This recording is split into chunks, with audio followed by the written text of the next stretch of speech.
Okay, hello everybody. Welcome. Thanks for tuning in for the stream. It's good to see you tonight. Hey Demonicus, hey Noobmaster, congrats on the first. Hey Kite, thanks again to all you being here. Let me just change the scene so we can actually see the game and make sure to do it in the right application. There we go. And here we are to the dulcet tones of Terra Invicta, the parps and the brass. Okay, so we had a little bit of a break. I wasn't really feeling it. Hey Cliff S, good to see you. Thanks for tuning in. Last week I wasn't feeling very well, unfortunately, and I wasn't able to do the stream, but we are back. That does mean I'm going to need to spend just a couple of minutes refamiliarizing myself with exactly what is going on. I remember the main goal right now is we are trying really hard to set ourselves up with some sort of, what's the best word for it? Like a habitation at Jupiter, a foothold, a toehold, a fingernail hold at Jupiter. If we can get that, we can start trying to clear the inner system out of aliens and servants and try and push the fight to Jupiter, which gives us time to kind of build up a little bit more around Venus, Mercury, and Mars. So, what do we want to start with here? We obviously have only just researched the Jupiter tech, and we can't actually build anything here because we haven't probed it yet. I think I did dispatch some ships, but I think they've all been intercepted. We just have a quick check on that. That's the wrong button. If we check Project Exodus, we've got, none of our ships actually made it to Jupiter. So maybe we need to look at building a colony ship. We've got some new engine tech that might help us do that. We can dispatch them from Ceres, and we can try and look at that. We'll look at that in a second. We are also, I think, in the process of upgrading a ton of HABs. If we have a look at Project Exodus, and we've got quite a lot that have construction ongoing, or something along those lines. Yeah, there's a few here that are doing some stuff. We're getting some science stations together. Our science is up to 4.2k, and our income is actually peaking. Well, not peaking, it's getting back to normal. The situation on Earth, I think, is pretty static at the moment. We're mostly looking at trying to get ready to take China over with Taiwan, and also get the new caliphate together so we can combine the caliphate that we have and Iran. We do still have an American occupation of Port Moresby, which we can't do anything about. The Americans are also trying to invade Sydney, Canberra, but the brave armies of the 2nd Army Corps Pit Fighters and the 57th Army Potluck are holding them back. In terms of ships under construction, I don't think we have any at the moment. No, all of our shipyards are currently idle. We do have the Exploded class monitors that we have built, and I believe they're in a fleet in Earth orbit, the expendable fleet, and this fleet is ready for incoming alien assault carriers, which I think are very soon to arrive. If we check the aliens and we check Earth, we've got 4 fleets in Earth orbit. Then we've got a fleet coming in March, and that has an army carrier in it. And then we have a fleet coming in May. Oh, that's March next year. And then we have a fleet coming in May this year, which also has an assault carrier in it. So they need to be ready to intercept that assault carrier when it arrives. And they're basically going in there with a very simple mission of just launching all of their missiles at the carrier and taking it out. They're expendable ships. We just want to stop the aliens from landing. So we'll see if that works out. I've also been building, looks like a whole ton of op centers, which has gotten our mission control back up. One thing we're really struggling for right now is boost. A lot of our boost is just not available. I've got a tea in front of me. I don't drink coffee after 9 p.m. I don't actually drink coffee after like 3 p.m. usually. I've got a cup of tea right in front of me though. A nice hot cup of tea. With no sugar, by the way. Don't take sugar. I don't take sugar in any of my hot drinks. It's just straight with a bit of milk. We're still struggling a little bit with our pop cap, but if we have a look at research, we've lost control of the main research, but I'm not too worried about that right now. We've hit our main research goals for the moment. Transnational management is about to complete. That's a big push in control points. Pan-Asian Combine is on the way as well. That lets us do Chinese federations, and ultraviolet phaser cannons are also coming. So that's all really, really good stuff. Let's start off by just setting up our agents for the first turn, and we'll have a look at what else is happening. So if we have a look at our nation states, what are we looking at? First of all, is everywhere protected? Yes. Okay. We have been losing a few states to what seems to be influence bombing. Also, I need to move chat. I just realized. Chat needs to go up here. It's like the only place on the screen that hasn't got user interface in it, thanks to Terra Invicta. Oh, thank you very much, Demonicus. That's very kind of you. I will indeed be using that to buy the nicest coffee and tea. Do you know what actually happened recently? My housemate, I use a little mini cafetiere, a French press, to make my coffee. It's just how I like it, and I've had this French press for like, I would say 8-9 years, maybe not that long, maybe about 5 or 6 years. And my housemate very kindly was making me a coffee the other day. And while trying to empty it of coffee grounds, which they're not very good at doing, they smashed it completely. And I haven't actually had a way to make coffee at home now for 2 weeks. So top of my list when I get a chance is to I've been looking for a nice French press, but I haven't found one recently, so I'm still hunting for one. Economy definitely needs to be fixed, Noob Master, but right now we're building space defenses. So most of the nation states are building space defenses, and that's what's causing their economies to not be too hot right now. We will fix that as soon as possible. Okay, Japan and Singapore need public opinion boosts. So we'll start there. Singapore down here. I will try to sway the public. And then Blonde is in Japan, so we'll boost there. What else is going on in the world? Really, there's not a huge amount. We do have an army here. So the alien nation has rebuilt to 4 armies, which is terrifying. We did have a Polish army attacking us on this border. That stopped. The Americans did also try landing in Jeddah, but we managed to fight them off. So at the moment, there's not much going on in the warfare front, apart from obviously down here. For the rest of the team, I think Jet mostly spends his time looking for anyone who shows up who's suspicious in the list, of which there's not really anybody at the moment. Let's find out who this Malaysian agent is. Yoma was working on sorting out the loyalty of Hard Python, but that has been dealt with now. Excuse me. One of the things we were doing last time was we were preparing servant agents to be assassinated, and I think we managed to pull a couple of those off. Are there any projects that we could sabotage right now? If we have a look at tech, so apparently I shift-click this, control-click. Yes, it does set them all to tech. That's really useful. Love my press. I've been through seemingly all the coffee making plants. Yeah, exactly. I've done the same thing. I've used pretty much everything. I don't like using a pod machine. I don't like. We've built all the cheap ships we're going to for now. Yes, we're not building any more cheap ships at the moment. So we could take. What could we take off the initiative? Nothing. Oh, we could take. There's research Europe Ascendant. Nothing here. Economy I don't want to mess with. The Protectorate don't really have anything. Oh, they've got ferrocite exposure network tracing. We could hit that. That's going to knock that back a fair amount. Okay, we'll hit the Protectorate, and we'll take out their ferrocite tracing. Someone easy from the Protectorate, this guy here. Standing by.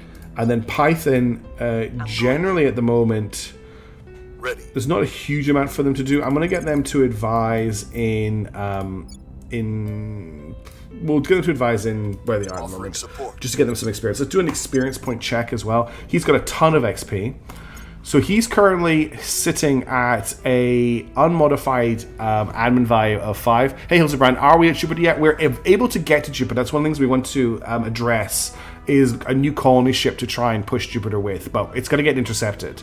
So his admin is currently at 21. He's currently got Echo Holdings, just giving him 5, and that's it. So if we get his admin up high enough, we can get rid of Echo Holdings. So I don't really think we need to worry too much about that, though. Yeah, we're grabbing Commander Persuasion. That's what I was just about to switch to. So let's get his command up.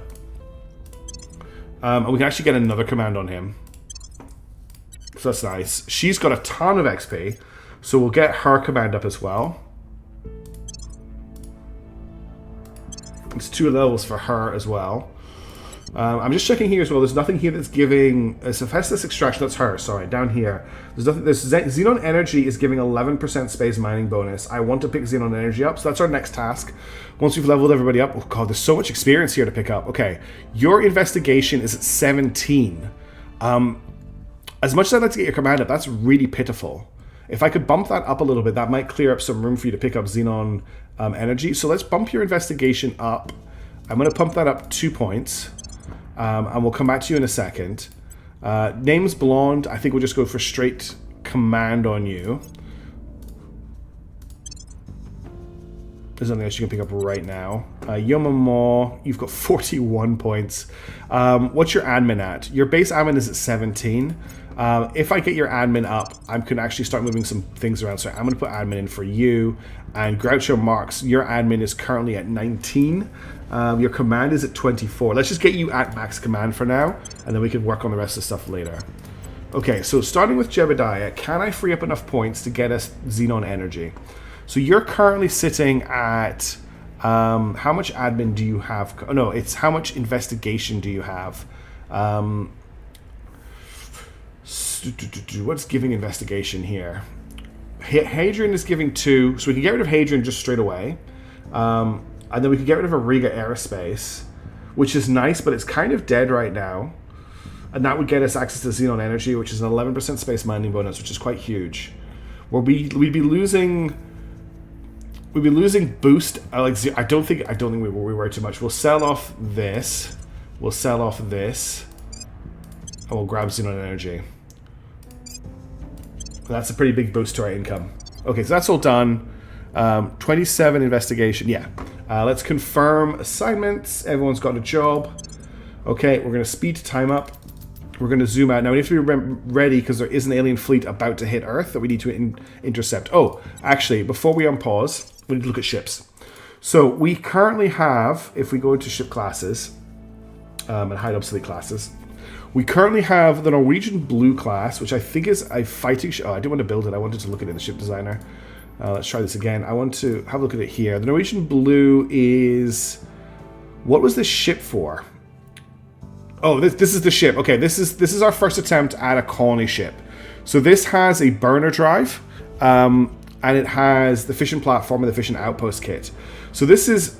I want to build a new version of this, but with a better drive. I want something... We've got a new drive, I believe, that can go faster. Yeah, we now have access to the Orion drive. They said it was madness, but the dream of detonating nuclear bombs to push a ship through space can be realized. So I'm not sure what the thrust rating on this is. I haven't actually looked at it yet. It's got a thrust rating of 20.6. The burner drive has a thrust rating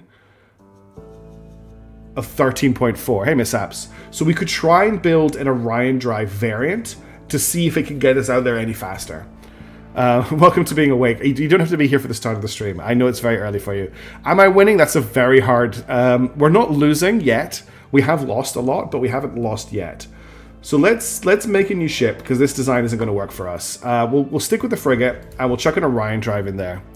Exhaust velocity is the distance stat. Got you. Okay, so it can go further for the same amount of fuel. So we're looking at exhaust velocity, which is 5.4 compared to 6.1. So this might not actually be any faster. Are we not working on a better version of these drives? Not currently. We don't have anything in the research at the moment. We may have something that we can research coming up, and that might be something we want to wait for. Let's have a quick look. We've got the Z-pinch microfission drive here. There's no other drives up here.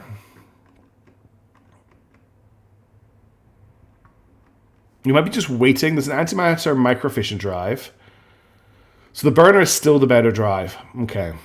Fission frag and the plasma wave. These are very old drives. They should be marked as obsolete. So the answer there is, at the moment, we don't have a better drive available to us. I think there are some better drives we're waiting to pop.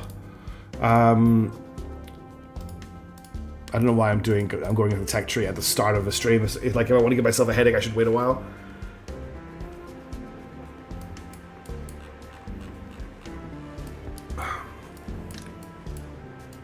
Okay. So, we have just...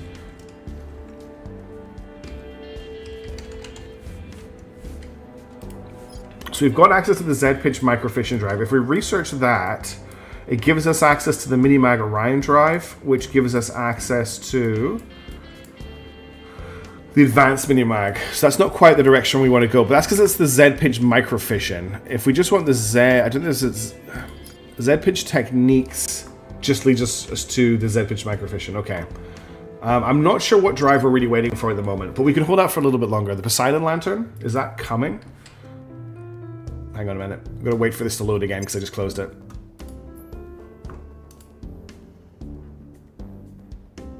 I love the delay when you click on view full tree.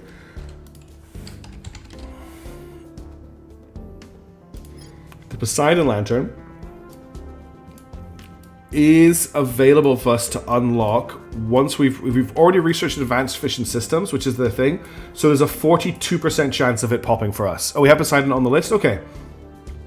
So the Poseidon Torch has a thrust rate, exhaust velocity of 10.7. So it's not a particularly fast drive. We'll have to have a look at it when we get the chance to research it. The question is do we want to build another couple of Norwegian Blues just to send to try and send to Jupiter to see if they make it? They require 3 antimatter. I'm of the opinion that we may as well just give it a go. You need either Advanced Mini-Mag Orion or H Orion. Okay, cool. They're not that expensive, and we can build them at Ceres. What does Poseidon use for propellant water? I'm not sure. We'll have a look at it if it comes up again. If I wanted to build a Norwegian Blue, it would take 45 days to build it in Underdark. It would cost us 400 water. It would cost us 107 thistles. It would cost us 146 metals, 61 nobles, 7.1 thistles. What are these called again? Thistles. And then these are volatiles, not thistles. And then 3p worth of antimatter. Okay, Poseidon with some significant thistles. We can give it a try. I'm of the opinion that we build... why do I only have the Spaceworks High Series Orbit? So these need to be upgraded. Oh no, build 45 days. It's the same speed for both. Okay. I think we build 2 of these. And we just do another attempt in 45 days to hit Jupiter. Just while we're waiting for our drones to come. But in the meantime, let's unpause the game. And let's get the ball rolling. Because we've been streaming for like 20 minutes and haven't unpaused the game yet. Offering assistance. Offering assistance. Colleagues, okay. Mars and the near asteroids will be in reach without us having to ignite nuclear fires. So just as we get off the back of researching nuclear bombs as propulsion, the Academy suggests using high-energy electromagnetic propulsion instead. So they've just researched electrostatic propulsion, and they have selected high-energy electromagnetic propulsion, which I'm fine with. As the next one, progress made against FEV. Rift Valley fever, which has been commonly known as FEV, has continued to spread almost unchecked across the globe. However, a recent breakthrough on board a proper copper coffee pot has the potential to change that. While the current treatment makes extensive use of the unique facilities available on a proper copper coffee pot, the staff are confident they can adapt the treatment to Earth-based hospitals as well. We can select excellent to get a public opinion boost, or we can say, of course, this treatment is not free. I mean, I don't think we're that desperate for $1,000. I think I'll just say excellent and get the public opinion boost. Yeah, it does sound like the first evolution virus. Fallout reference, maybe. Surveillance complete. Okay, we wanted to knock back their... I think it was the ferrocene exposure tracing. Coffee is healthy. That made me laugh. That's good. Why is it getting paused? We've moved the needle. Public opinion is moving in our direction.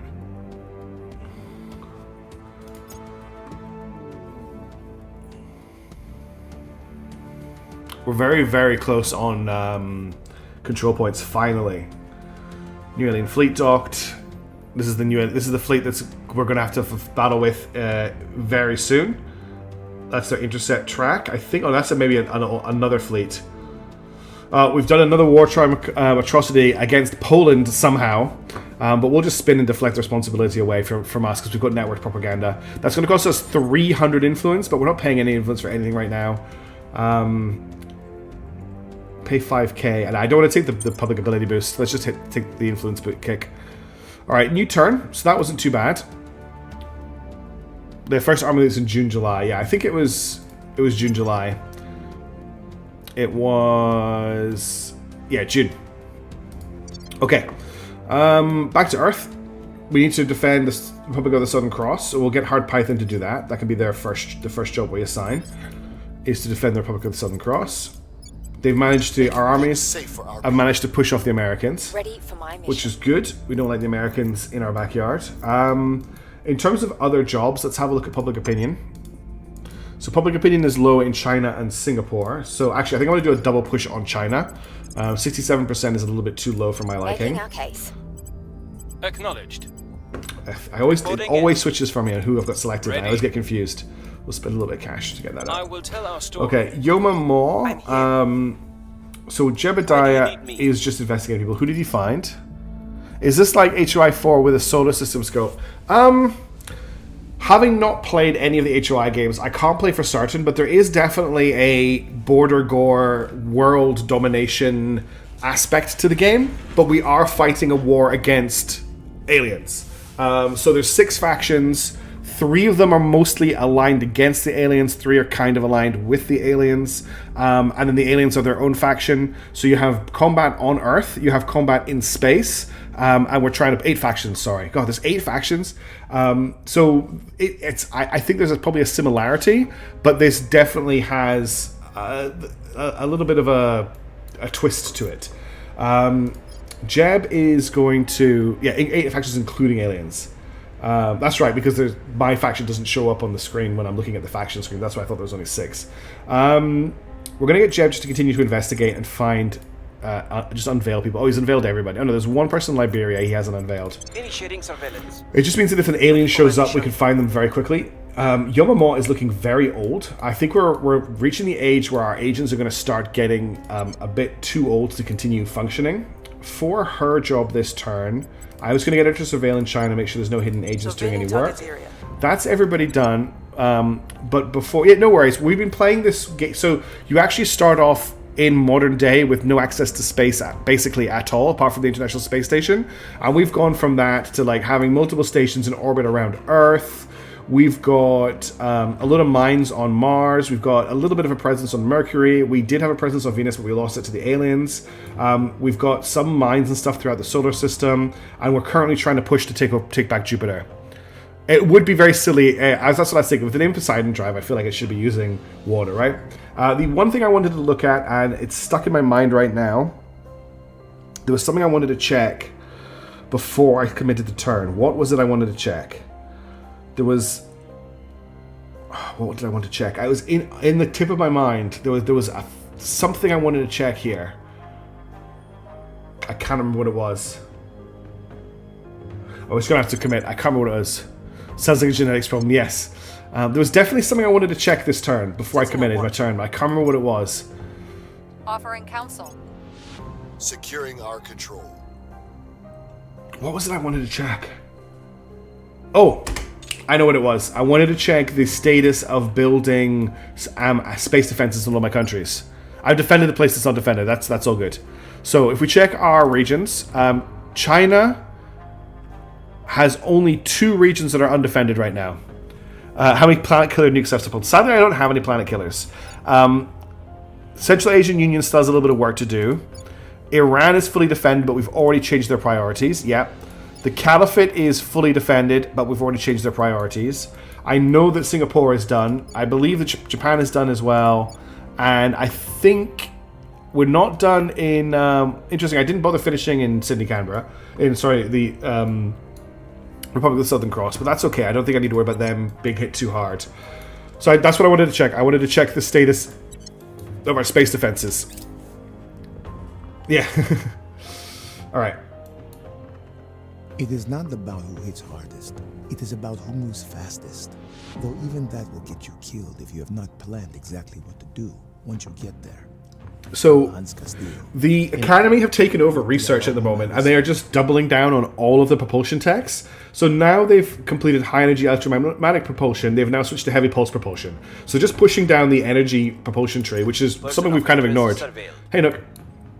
Good to see you. Thanks for tuning in. What country is Jebediah in? What map is... What flag is that? Public opinion is moving in I don't recognize that flag. Okay, so the servants are trying to push public opinion in Japan. I guess we'll find out. Okay, European Union unofficially has declared war on Liberia. That's something we're worried about. A new alien fleet has launched for Earth. It's a corvette, a destroyer, and a monitor. We'll set an alarm. They're going to arrive in June of this year, around about the same time as the carrier. So they may join that carrier fleet when it arrives. I'm not sure on the exact dates of arrival. I love seeing this. All of the tracks. Humanity First has purged the Protectorate in Spain. Not too worried about that. Oh, big hitch there. We just completed nanofax for a bunch of our stations in Earth orbit, which will speed up the rest of construction. Transnational management project has been completed. That increases our control point management capacity by 120 points. For the first time in about 3 years in game, we are no longer over our control point cap. We finally are back to having an influence income of 260. Alas, we can continue to expand the borders of Project Exodus. I think it's time to continue to take over the rest of Russia. Yes, I'm hoping they don't do that, Salty. Okay, stuff to research. What do we have bookmarked? We've got independent commands bookmarked, which increases our mission control, I think. Mission control cost reduced by 15%. We started researching that, we haven't finished. We've got molecular benefiction, which is more noble metals income from our mines. would quite like to get that done. Poseidon Lantern, I think this is the engine that people wanted us to pick up. The propellant for the Poseidon Lantern is water. Let's get that researching. We'll just get that ticking over because it's a long research and I want to get it started now. And let's unpause.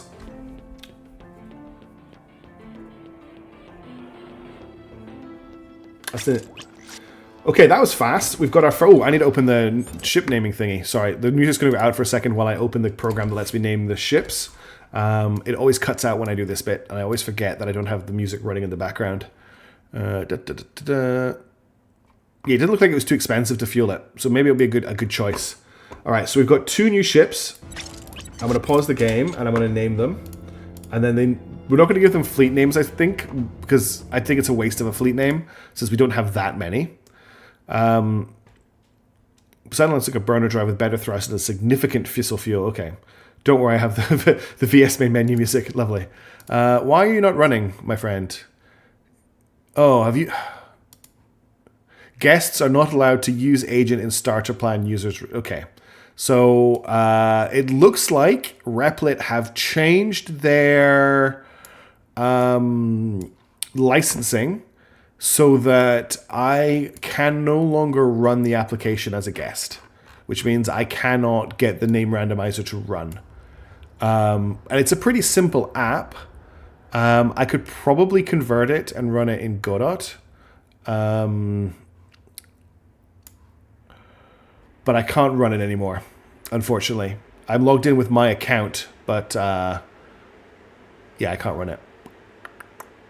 So I don't know how I'm going to get random names tonight. Let me try something really quickly. I want to try a quick hack. Control C. Okay.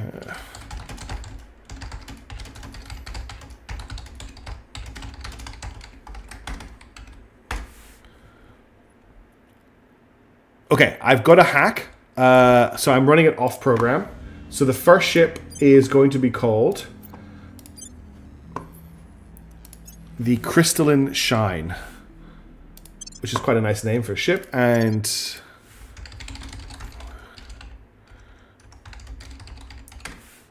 another one is going to be the Echo of Guilt, which I will feel for launching this ship into space. Although Gerfalcon's a great name.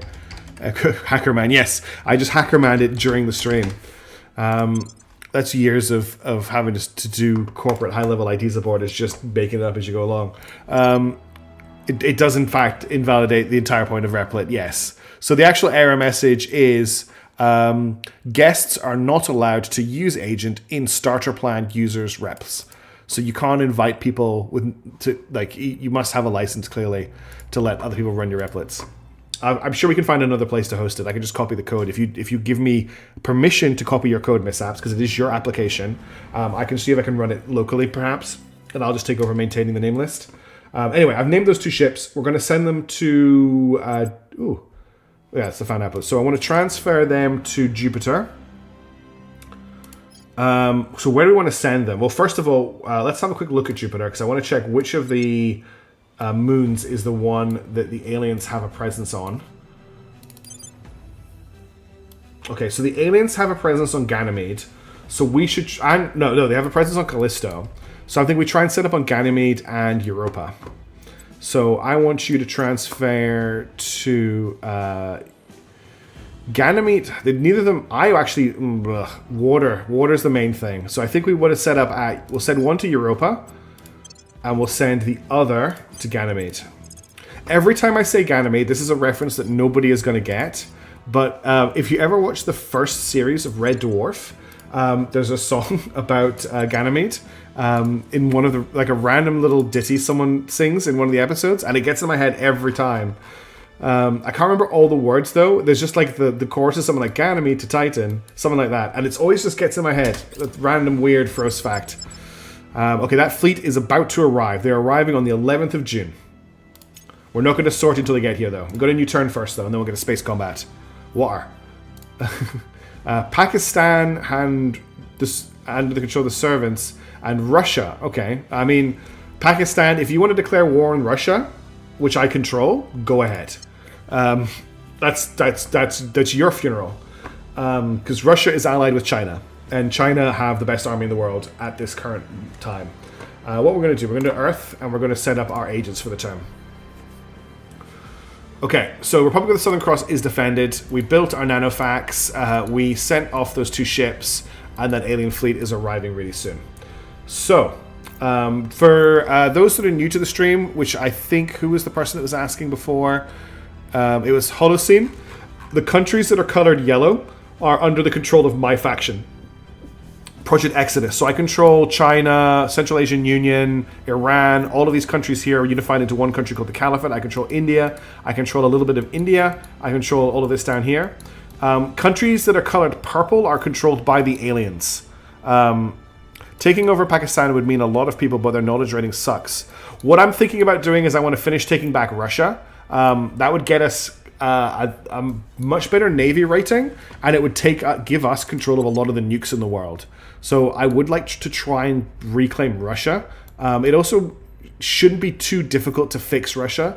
Then we can look at something like Pakistan. But for me, I think Russia is the territory to take right now. That's what I'm thinking. If we have a look here, we're gonna have to invade it though, because there's no way we're gonna turn it normally. But we've got the Chinese armies, so I'm thinking we just take a bunch of.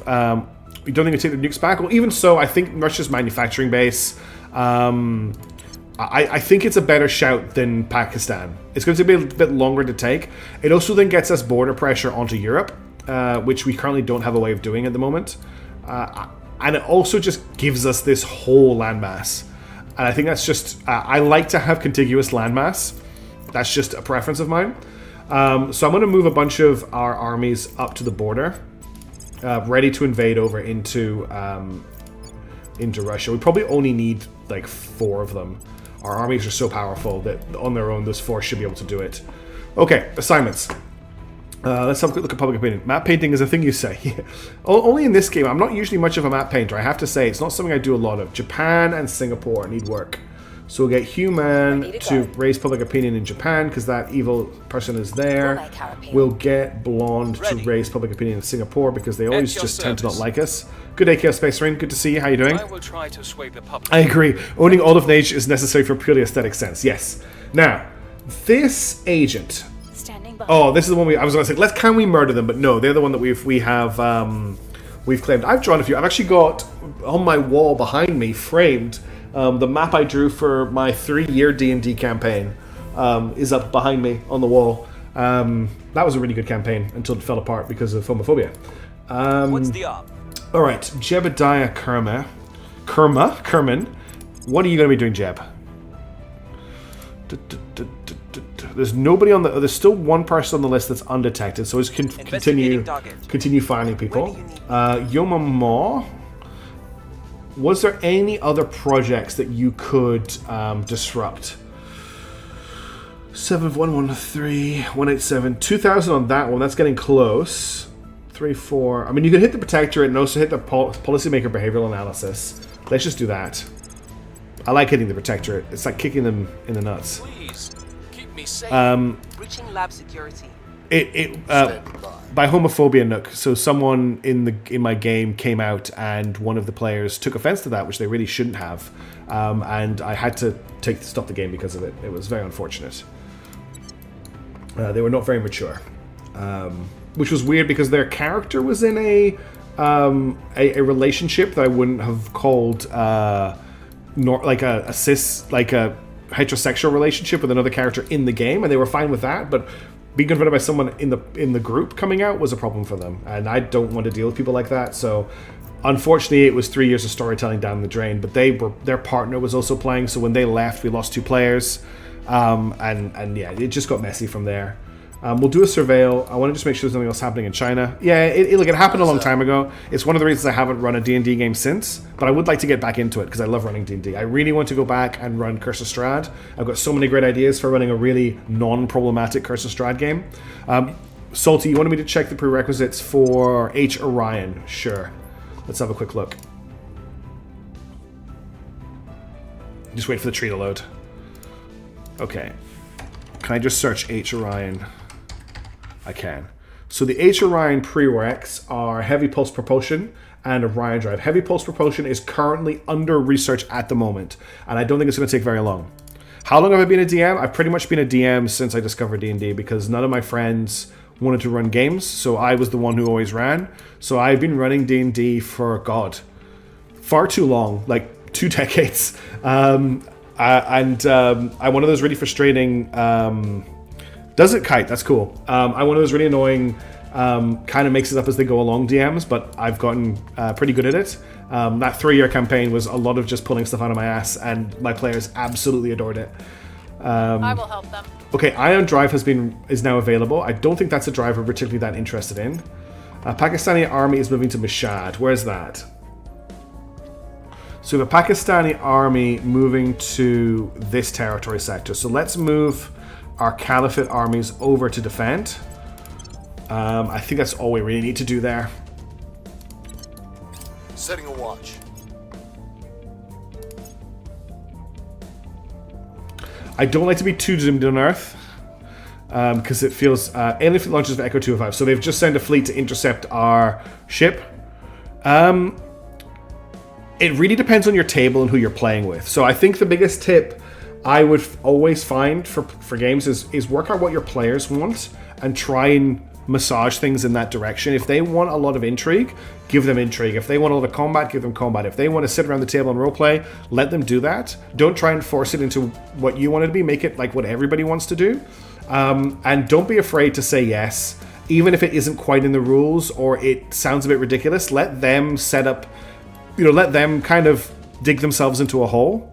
Matt Colville is very good. I really much base my DMing style very on Brendan Lee Mulligan's, which is a lot of yes and or a lot of yes but. But Matt Colville is a good starting point to learn how to run games. I've picked up a bunch of his supplements as well. I really wanted to run for a while a game where the players all played as monster races. So kobolds, orcs, lizardmen, hobgoblins, like sentient monster races, where they find a ruined tower somewhere in the wilds, and they turn that into a community, and then they have to deal with the good races who come to try and wipe them out, and then they have to make alliances, and they eventually become like a mercenary force in the region that is like... That was the idea for the campaign. I never got a chance to run it, but always let your players kind of direct where things are going and just build it around them and listen to what they're saying and steal ideas from them. Yeah, what Craig said. Steal ideas from your players and they'll think you're amazing. And yeah, make your enemies reactive. Don't make them static. Exactly what Mishap says. The plot is what happens. The PCs do nothing. So there has to be something happen if they're not doing anything, so that things continue to go on. I could talk about role playing for hours. We've got some intel on our target. We've hacked their research data. Okay, I'm gonna hit their terawatt gas fission reactor actually.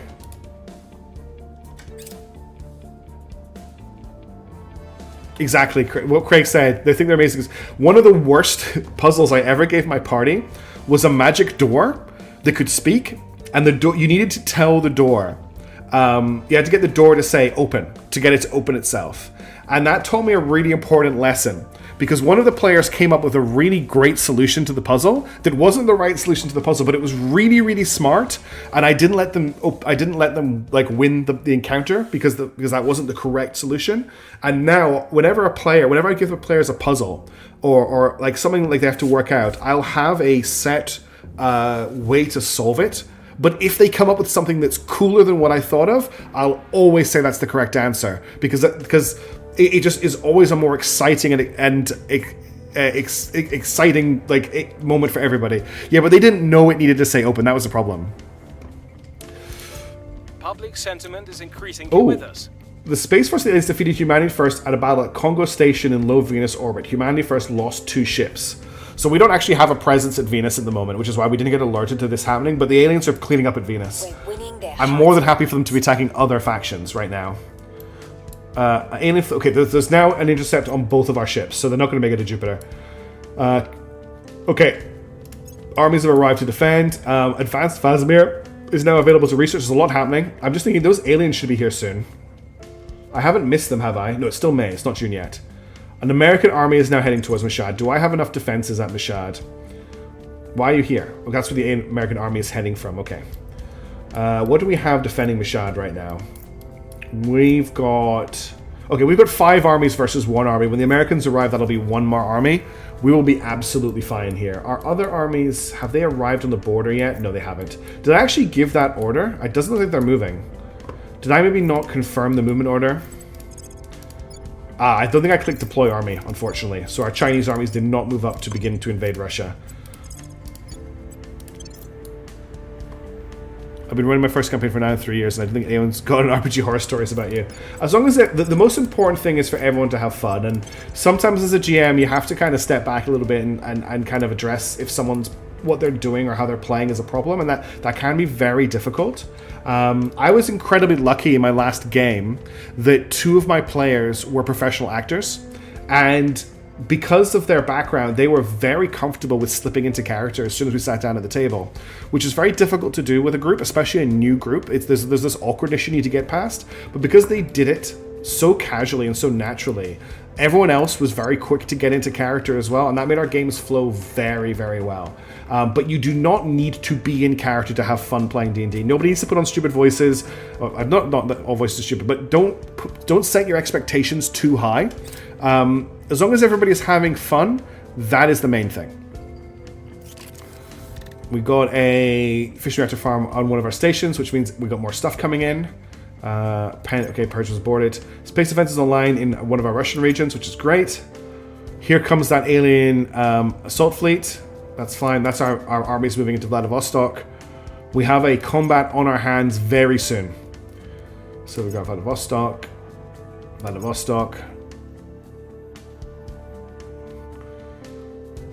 The worst thing a DM can do is dictate to the party how they should play the game. Just what I like to do is run a very simple scenario to start the campaign off and give the players a few different interactions in it and see which ones they like the most.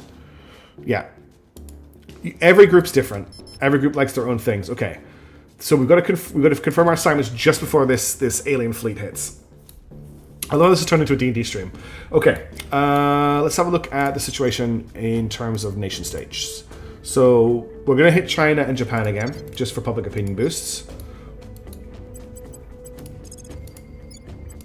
I will tell our story.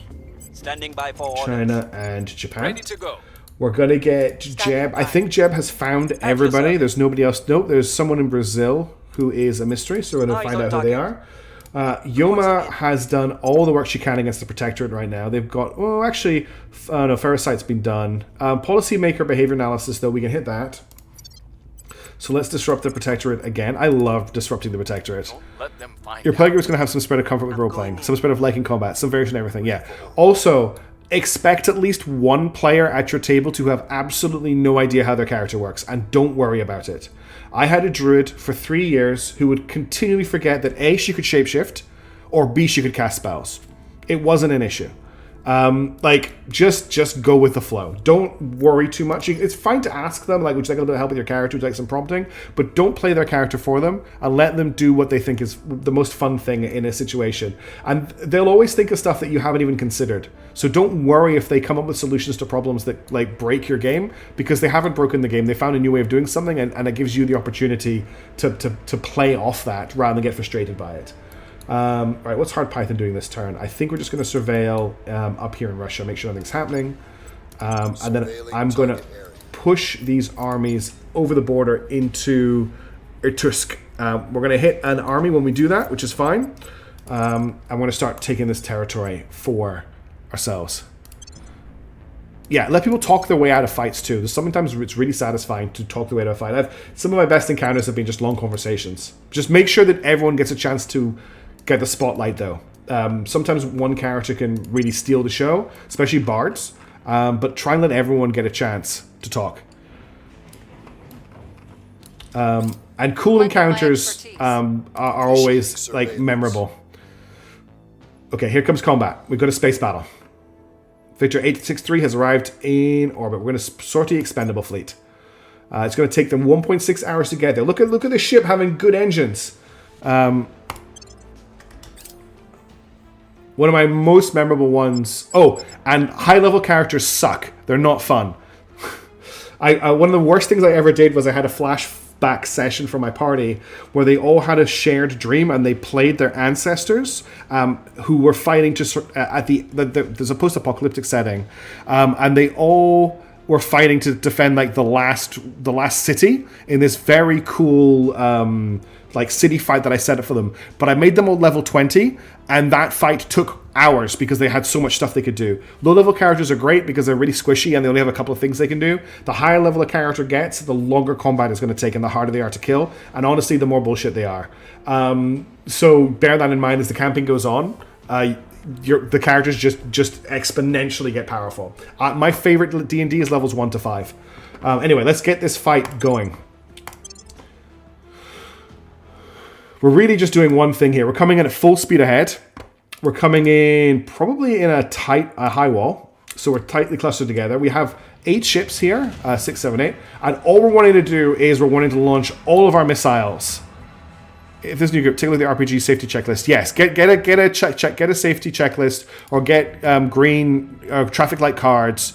They help a lot. And always offer a way for people to talk to you outside of the group if they're uncomfortable with something. And never ever push something that people are uncomfortable with. It's different things trigger different people. Consent is absolutely essential. And if you're not kind of taking people's triggers and things into account, then you probably shouldn't be DMing. Actually, no, not probably. You shouldn't be DMing. Okay, we're going to go in at high speed here. What are we looking at? So the Resolute Forlorn Hope is their carrier. It is behind their main fleet. I'm going to order all of these ships to accelerate full speed ahead. Okay, and then we're going to launch when we get pretty close. Probably going to launch around yellow, actually, just looking at how this is going to come together. But we're not caring about taking hits here. We just need to launch all of these missiles.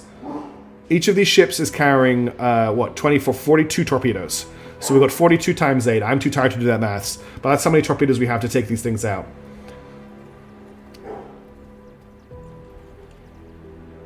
Oh, that wasn't ideal. Okay, we're going to have to fire maybe a bit sooner than I wanted because of the amount of fire that's coming in. Oh, 48, sorry. Yeah, I think I'm going to have to launch... Probably have to launch now. So we're going to set the primary target of the fleet to the assault carrier. We're just going to launch everything. Oh, we're not actually in range yet. That's a problem. Okay, we're actually launching now. There goes one ship already. There goes another ship. Another ship. We might not get enough torpedoes off. These things are coming in with a lot of velocity.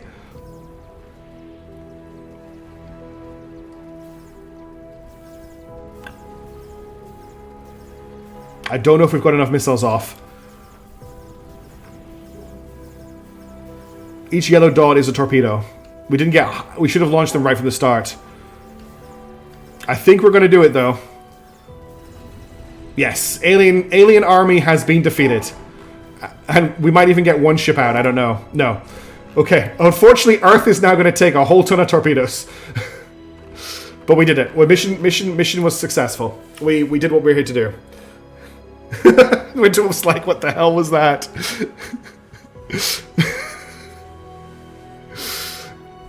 You obviously haven't been around for a while. That was 100% a successful mission. I'll be back in 2 seconds. The dog just needs to go out to the bathroom, and I don't want him to bark like that, so I'll be 2 secs. The next fleet is a year away. We've got a year to build those ships. They take 45 days to build.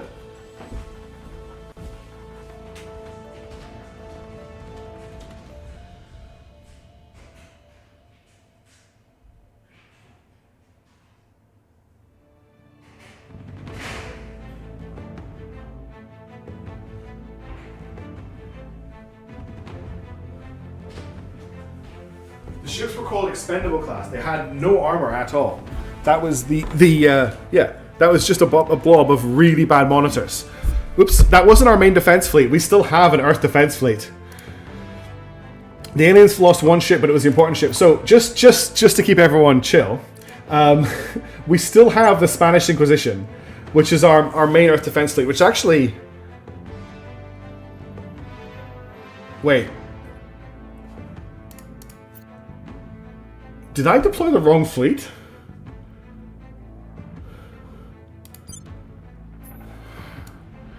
This is the same fleet. I didn't realize I had extra ships. Kind of meant to you in High Fleet. That was the whole point of the first series, Noah. So if you go all the way back in my channel, my first High Fleet series is a tutorial series. And that's the best place to learn how to play the game. It's from an older version, but most of the theories that I espouse, especially the first few videos, are the ones to stick with. Okay, so if we want to build more of those fleets, you start fighting. Yeah, I should have started earlier. That was a mistake. So if I wanted to build more of those in Earth orbit, we've got Betty Botty Bought Butter is for some reason the name of our shipyard. Those are exploded class monitors. They will take 64 days to build. So they cost 123 water. They cost 101 thistles, 180 metals, 54 nobles. I say I lost my yacht. Yep, some brave names were put into the fire there. I'm gonna build another 4 of these. So we got them ready. This is how desperate the war has gotten, Winterwolf. This is where we are. Starfinder at World of Darkness. So I've played in World of Darkness campaigns. I've played in a lot of homebrew stuff. And I've run Lancer. I've run Terra. I've run a lot of stuff. So here's some cursed Frost lore. When I was a student, I was the president of my university's role-playing society. I've done a lot of RPing over the years. All right, let's see what the aliens do after that. So I've run 3.5, 4th edition and 5th edition D&D. Okay, that's an other fleet. I'm not too worried about them. They've arrived. We have new information. We're going to hit this. And they've left. We've moved the needle. Oh, is that the dog barking again? That's her finish in the bathroom. I'll just bring her back in. 1 second. Achieved a strategic victory with unmanned drone ships. Exactly. They were basically just big torpedoes. Look, it fits the theme of Project Exodus. That's exactly what we did at the start of the campaign when we sent all those Marines into space in tin cans to capture all those other space stations. It's thematic. It's what we do.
sorry about that. I am back. I just had to wrangle the puppy.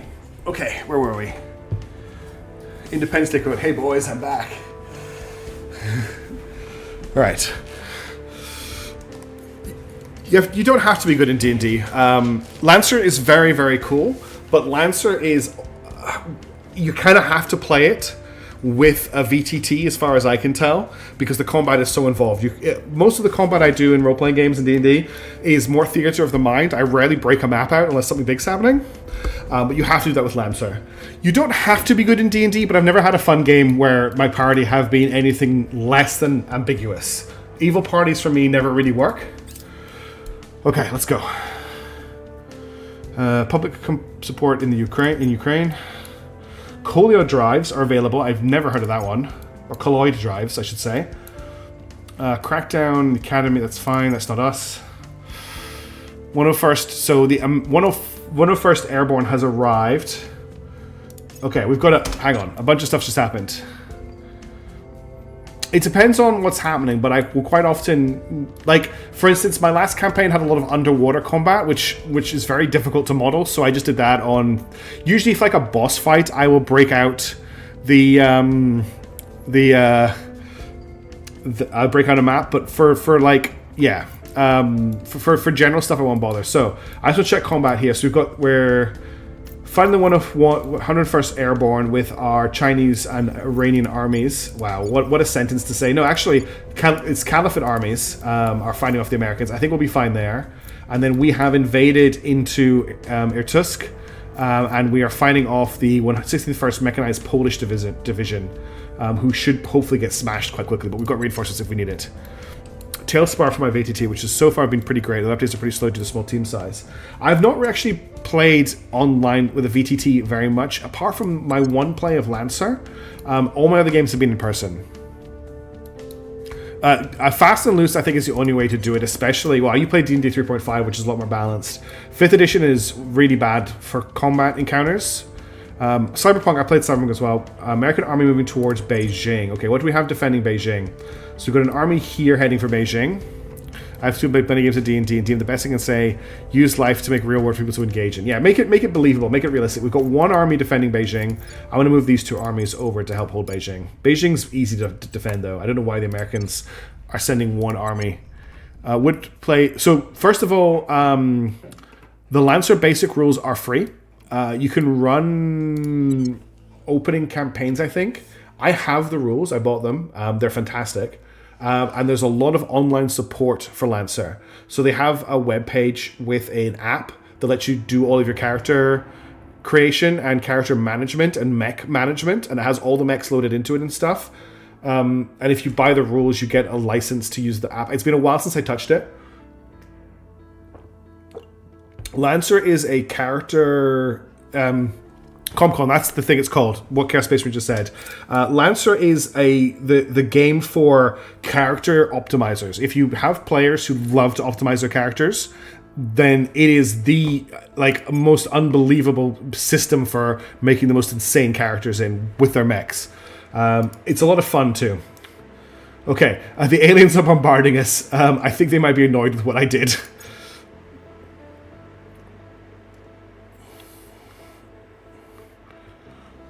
Yeah, pretty much. It's if you want to play a BattleTech style mech, you can. If you want to play a Gundam, you can. If you want to play an Evangelion, you can. If you want to play a GoBot, you can. If you want to play a Transformer, you can. If you want to play a weird psychic entity that phases through existence and rewrites time, you can. Like, Lancer just has all of that. Ooh, ultralight phaser cannons. Scroll through many high rules. Yeah, exactly. Why is my research taking so long to open? Okay, so we got phaser cannons done. We need heavy fission reactor farms. We need atom smashers. We need Zenpinch. I don't think we actually need that much. We need research universities. Let's get this running. I don't remember if I wanted one shot for Lance, so they gave me the support mech with a mortar. Usually you start... oh god. Okay, so orange, violet, orange. Yeah, they're just using lasers on us. Ooh, one of them is doing a lot of damage. Oh, heavy mag batteries. They're hitting us with a lot of stuff. I might need to retreat.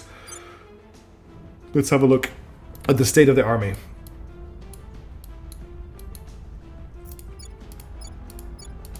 We're not doing too badly. I just a BattleTech RPG that wasn't... there's a BattleTech... Oh no, that's for combat. You can play the BattleTech RPG with Alpha Strike, which simplifies the rules quite a lot. Okay, there's not a lot happening right now in-game apart from these wars, but I need to focus a little bit. Let's have a look. Public opinion. First of all control points are covered. Public opinion is down to 70% in China and Russia, so we're going to boost there. So you work in China.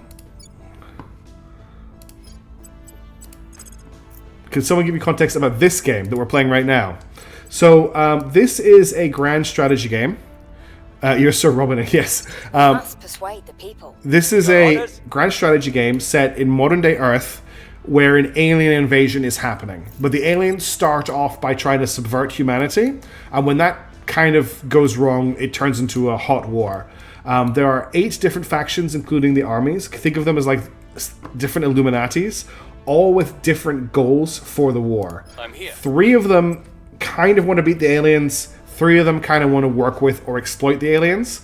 And then there's the aliens themselves.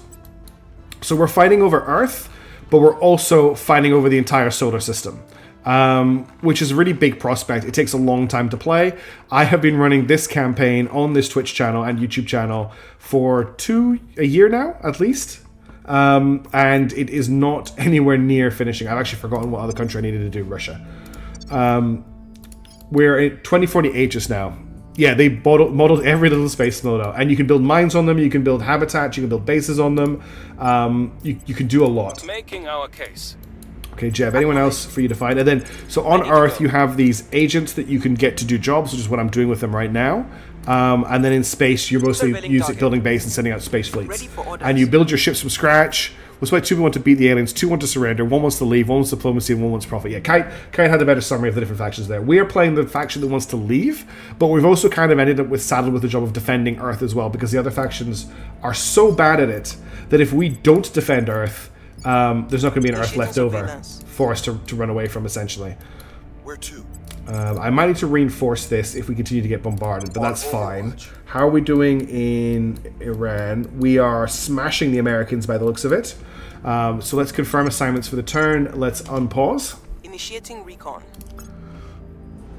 Offering assistance. Initiating recon. Yeah, I'm alternate timeline from the Cold War. That's correct. Well, the main thing we're waiting on for right now really is our probes making it to Jupiter.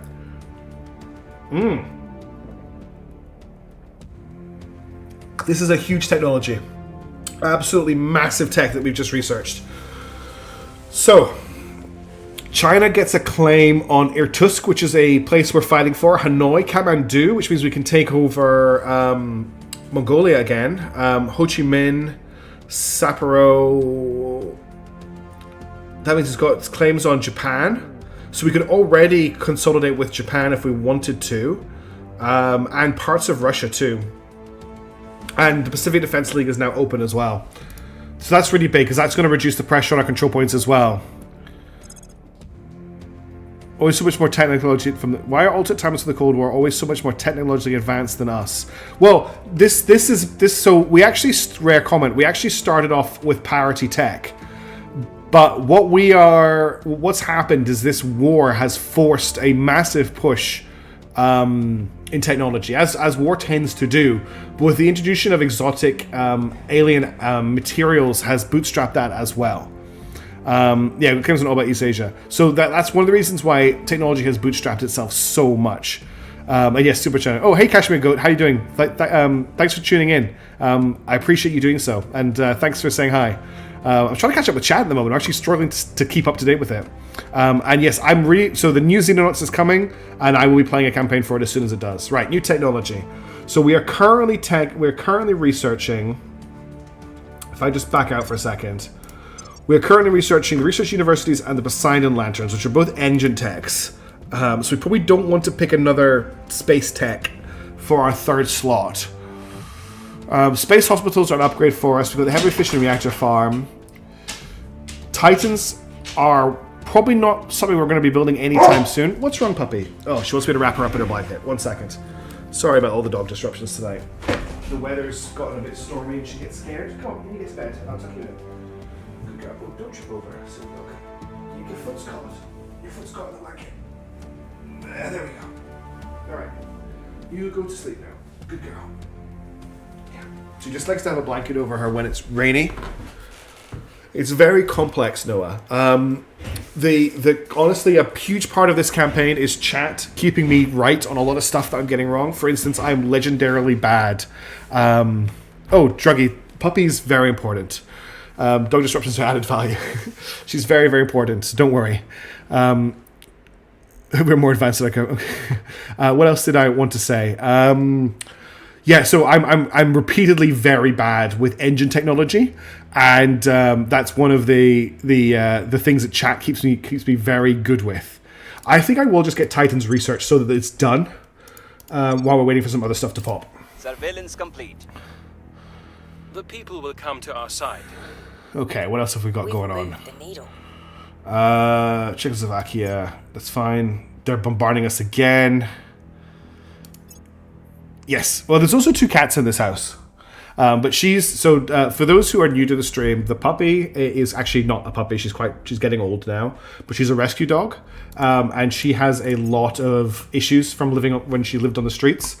We're pretty sure that she was bred or stolen to be a fighting dog.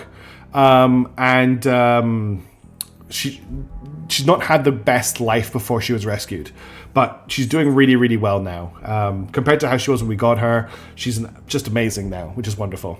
Okay, Winter Wolf, just, yeah. I see the hiding Carfetus Area 51. Arctic methane eruption.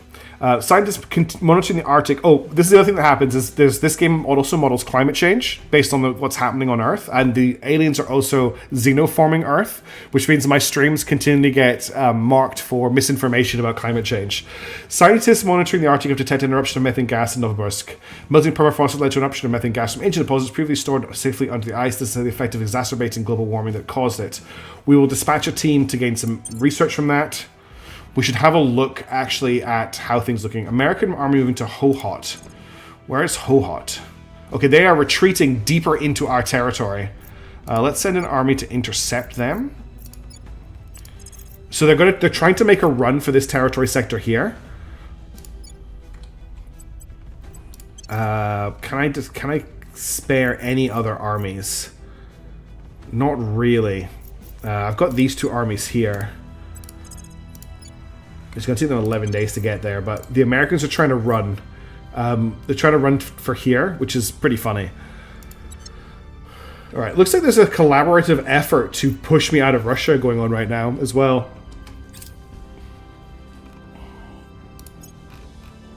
I don't like to be too zoomed into Earth, because it's just a light show, and the game runs a bit slow. Cool, they've arrived. Low Earth orbit cleanup. Our space mission planners are concerned about the increasing amounts of debris in low Earth orbit. Don't worry, the Xenonauts is coming soon, Winterwolf. I'm literally just waiting for the next update, and I'm ready to launch a campaign. I also have a campaign for another game ready to go, and I'm waiting for an update to it, and I think it's going to be a big surprise to people when they see it on the channel. Obviously, we're still doing Voices of the Void. They've taken this to drop a few proposals to use our near-Earth space capability to deorbit some of the debris. Not only would it alleviate some of the risk faced by our ships and HABs in low Earth orbit, we could also very easily portray it as public service to the world. Let's spend 5k and 50 boost to grab... Definitely reduce 3... yeah, I'm going to take this. Oh, damn. Okay, I was not paying attention. Okay, that's good. So we destroyed an American... Oh, they made it there fast, didn't they? Where did these guys come from? Okay, we're going to have to pull out. And then we'll bring these guys up to cover for them if they don't. I didn't realize that... Where did the American...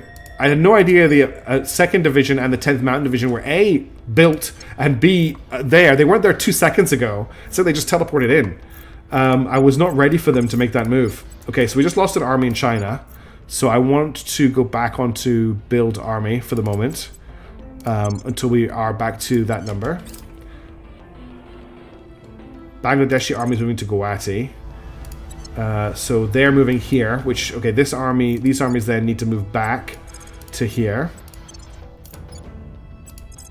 To hold that Bangladeshi army back. This is why attacking mountains is dangerous. Yes, I wasn't really thinking about that, Kai. Sorry, we lost one army. As long as the other armies make it out, I'm not too worried. Is this last... Oh. Okay, we've got a new turn. Rapid repair materials. Okay, that's not a bad project to look at. Right. There's a couple things I wanted to check here. First of all, let's do our... We need to defend Japan, so let's get that out of the way first before I forget. Defend Japan. Okay.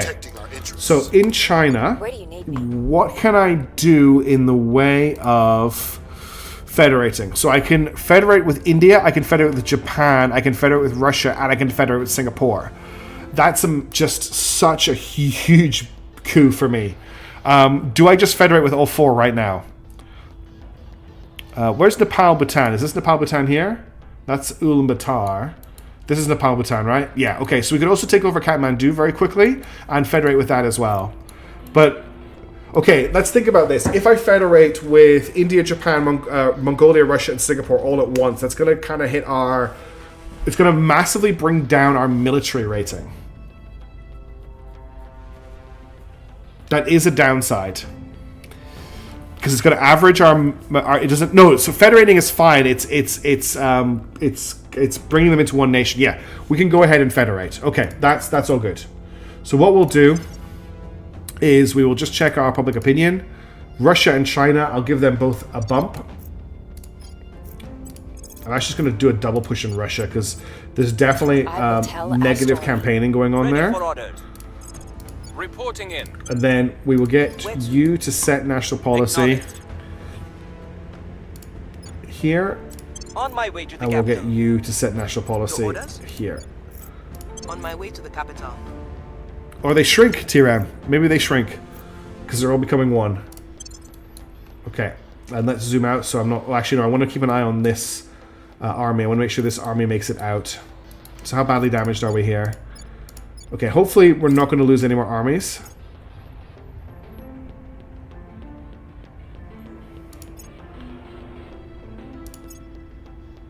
Ooh, we might lose that army there. The bombardment is a problem. Securing our interests. Come on, guys, get out of there. You can do it.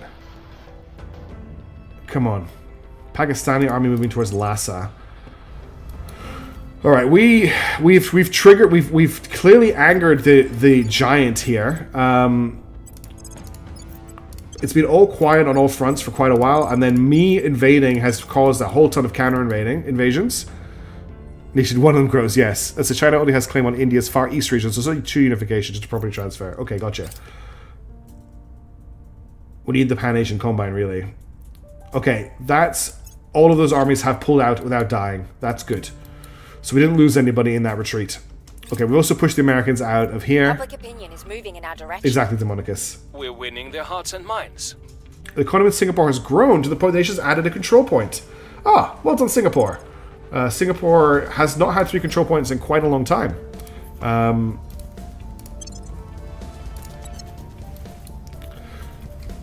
Japan, you can unite Japan and the Philippines and then unite it with China. Okay, we'll have to make sure I do this in the right order. This is the kind of thing I will forget. Cat's Commandos has arrived in Lhasa. I'm going to leave that typo there. That's pretty funny. Policy direction complete. Okay, we want to federate. So who are we fine to federate with right now? Fine to federate with Singapore, right? There's absolutely no issue with federating with Singapore. Cool. Singapore and under the control of Project X has decided to join a federation with the Pan-Asian Combine. This will be in a permanent alliance and share space program funding and boost. The 2 nations will next be able to forge coastal ties on the 5th of February. So I don't want to federate with Japan yet. Mission complete. Federate. So I can federate with India, Japan, or Russia. Is there any of these I shouldn't federate with right now? I don't see any reason why I don't federate with India.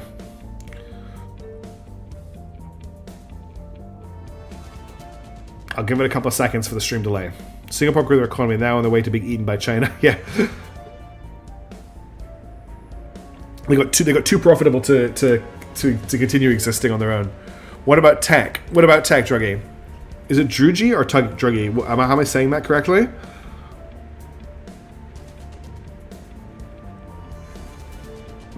India should be fine. Yeah, I don't see any issues why I don't federate with India. If I've just messed up, then Miltech, don't want you to downgrade. No, so federating is fine. It's when I actually, I can't remember the name, the next word, not confederate, but when I form a new nation state. Federation is just a very fancy alliance. Like, India is still a country. It's not, it's just in the Pan-Asian Combine.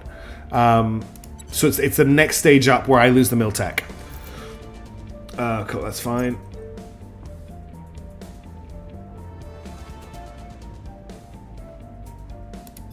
Russia can federate and Kazakhstan. Okay. Kazakhstan can't federate because Kazakhstan doesn't exist anymore. Unification. Thank you, Kite and Hildebrand. It's unification I need to be careful of.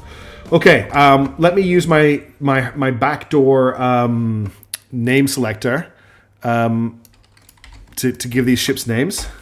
And close. So that's 4 more ships built. So this is the fleet for taking on the new invasion fleet next year.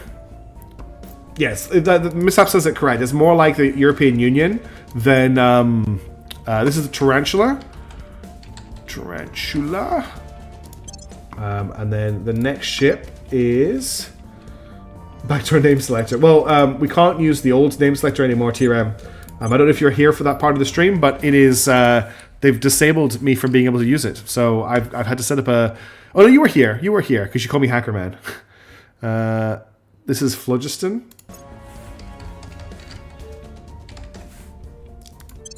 And I need another one.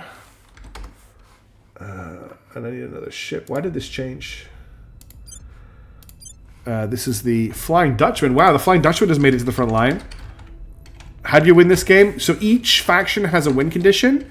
Ours is to build a colony ship and leave the solar system. Another invasion fleet. They're just sending another carrier. This fleet it just exists to destroy the carrier. The question is it enough torpedoes or do I need more? Oh, Sejuk's Wrath. Wow. I feel like this is too small a ship for such an illustrious name. But we will bring Sejuk to bear. Alright, this all needs to join up with the Spanish Inquisition, which is just Explodey class. Yeah, they're all just Explodey class ships. What happened to the rest of my Earth fleet? Okay, so we have 1, 2, 3, 4, 5, 6. We have 1, 2, 3, 4, 5, 6. We have 8 Explodey class monitors, which is what we had before. The question is do we need more to deal with this incoming alien fleet? So the alien fleet is 1 assault carrier, 1 battle cruiser, 1 destroyer, 1 frigate, 1 escort, 1 gunship. So bear in mind my fleet will need to run the gauntlet of this fleet to hit that assault carrier. I wonder if I need maybe another 4 just to make sure like 100% the assault carrier does not make it. So let's build another 4 then. We can afford it. So we want Explodey class monitors in Earth orbit at Betty Bot Butter. This Granite absolutely has to go to Haggard Space Dinghy. There was a ship in this campaign called the Iceni. It was one of the first ships we built. It was a tiny ship with 40mm cannons, and it fought on the front lines of the war for a good 15 years before it was finally destroyed. And I think in canon, in universe, it is like the whole planing of the Iceni is like worth a fortune to all of the sort of the fleet, because it was such a warrior. Probably had more combined kills than any ship ever in history. That ship fought so many engagements. Okay, new turn. So is there any reason for me not to federate with Japan and Russia? Or am I okay to federate with Japan and Russia now? It was a black spot class, that's right. Hang on, the enemies are planning. It's taking a very long time this turn. This has never taken this long before. I have no... There we go, now I have control over the game. Okay, let's just check. So we've got this army moving in here. This army has already been pushed back. We've got nobody attacking here. Our army's chilling here. At the moment, we cannot invade here. Who is in command? Who was in the command of the Vinny? Don't say it's Bosch. I don't... unfortunately, Iceni doesn't exist anymore. Hey, Miraz. Russia can federate and then unite with Central Asian Union. Can it? I don't know if I've got the ability to federate with them. Russia can federate. Okay. Federate with and then unite. Okay, let's do that federation then. So first things first, is Japan undefended still? No, but Singapore needs defending. So we're going to send Hard Python to defend that new control point here. I think it died. I think she died in the defense of Station. You do need a claim to the British capital, yes. But Russia as a country doesn't exist anymore formally. This is now Russia, and this state here. So this is formally Russia. So the new capital of Russia is, I think it's here. This is the new capital of Russia in Vladivostok. So I do control the capital of Russia for the requirements of forming new nations. Public opinion, 63% in China. My public opinion in China is getting hammered right now. I feel like I'm just getting all Try to sway the public. factions trying to smash my public opinion down. Ready for my mission. The state formerly known as Russia, yes. Because the aliens took it over. I will try to sway the public. Alright, I'm going to get Jeb to set national policy here. Let's just check I can do that. Federate with Pan-Asian Combine. Yeah, so Russia can federate with the Pan-Asian Combine. It cannot federate or unify with the... where is it? With the... I've lost it. Have I already done it? Oh, I've already done it. I've already combined the Pan-Asian Combine with Russia. That's why I was confused. So that's already been done. So Russia has already unified with Central Asia at some point. I don't know when. Because I don't have a Central Asian Union anymore. Astana, Tashkent, Ashgabat. Am I going insane? Because this is all Iran.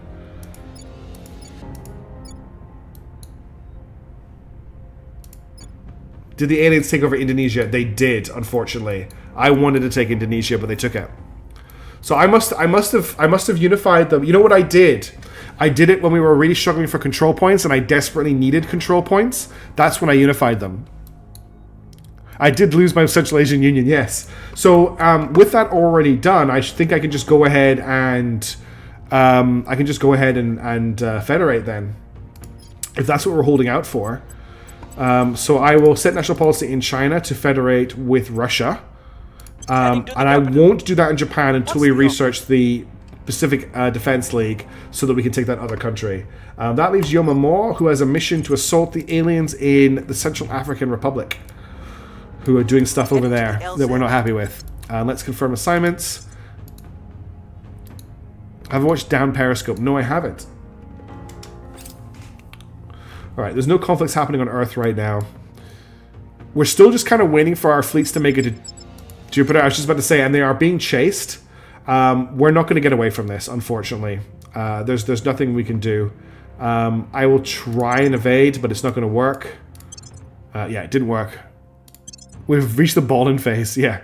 We'll come in at max speed. I will order full speed ahead, but we're not going to get away from them. They are chasing us, and they are faster than us.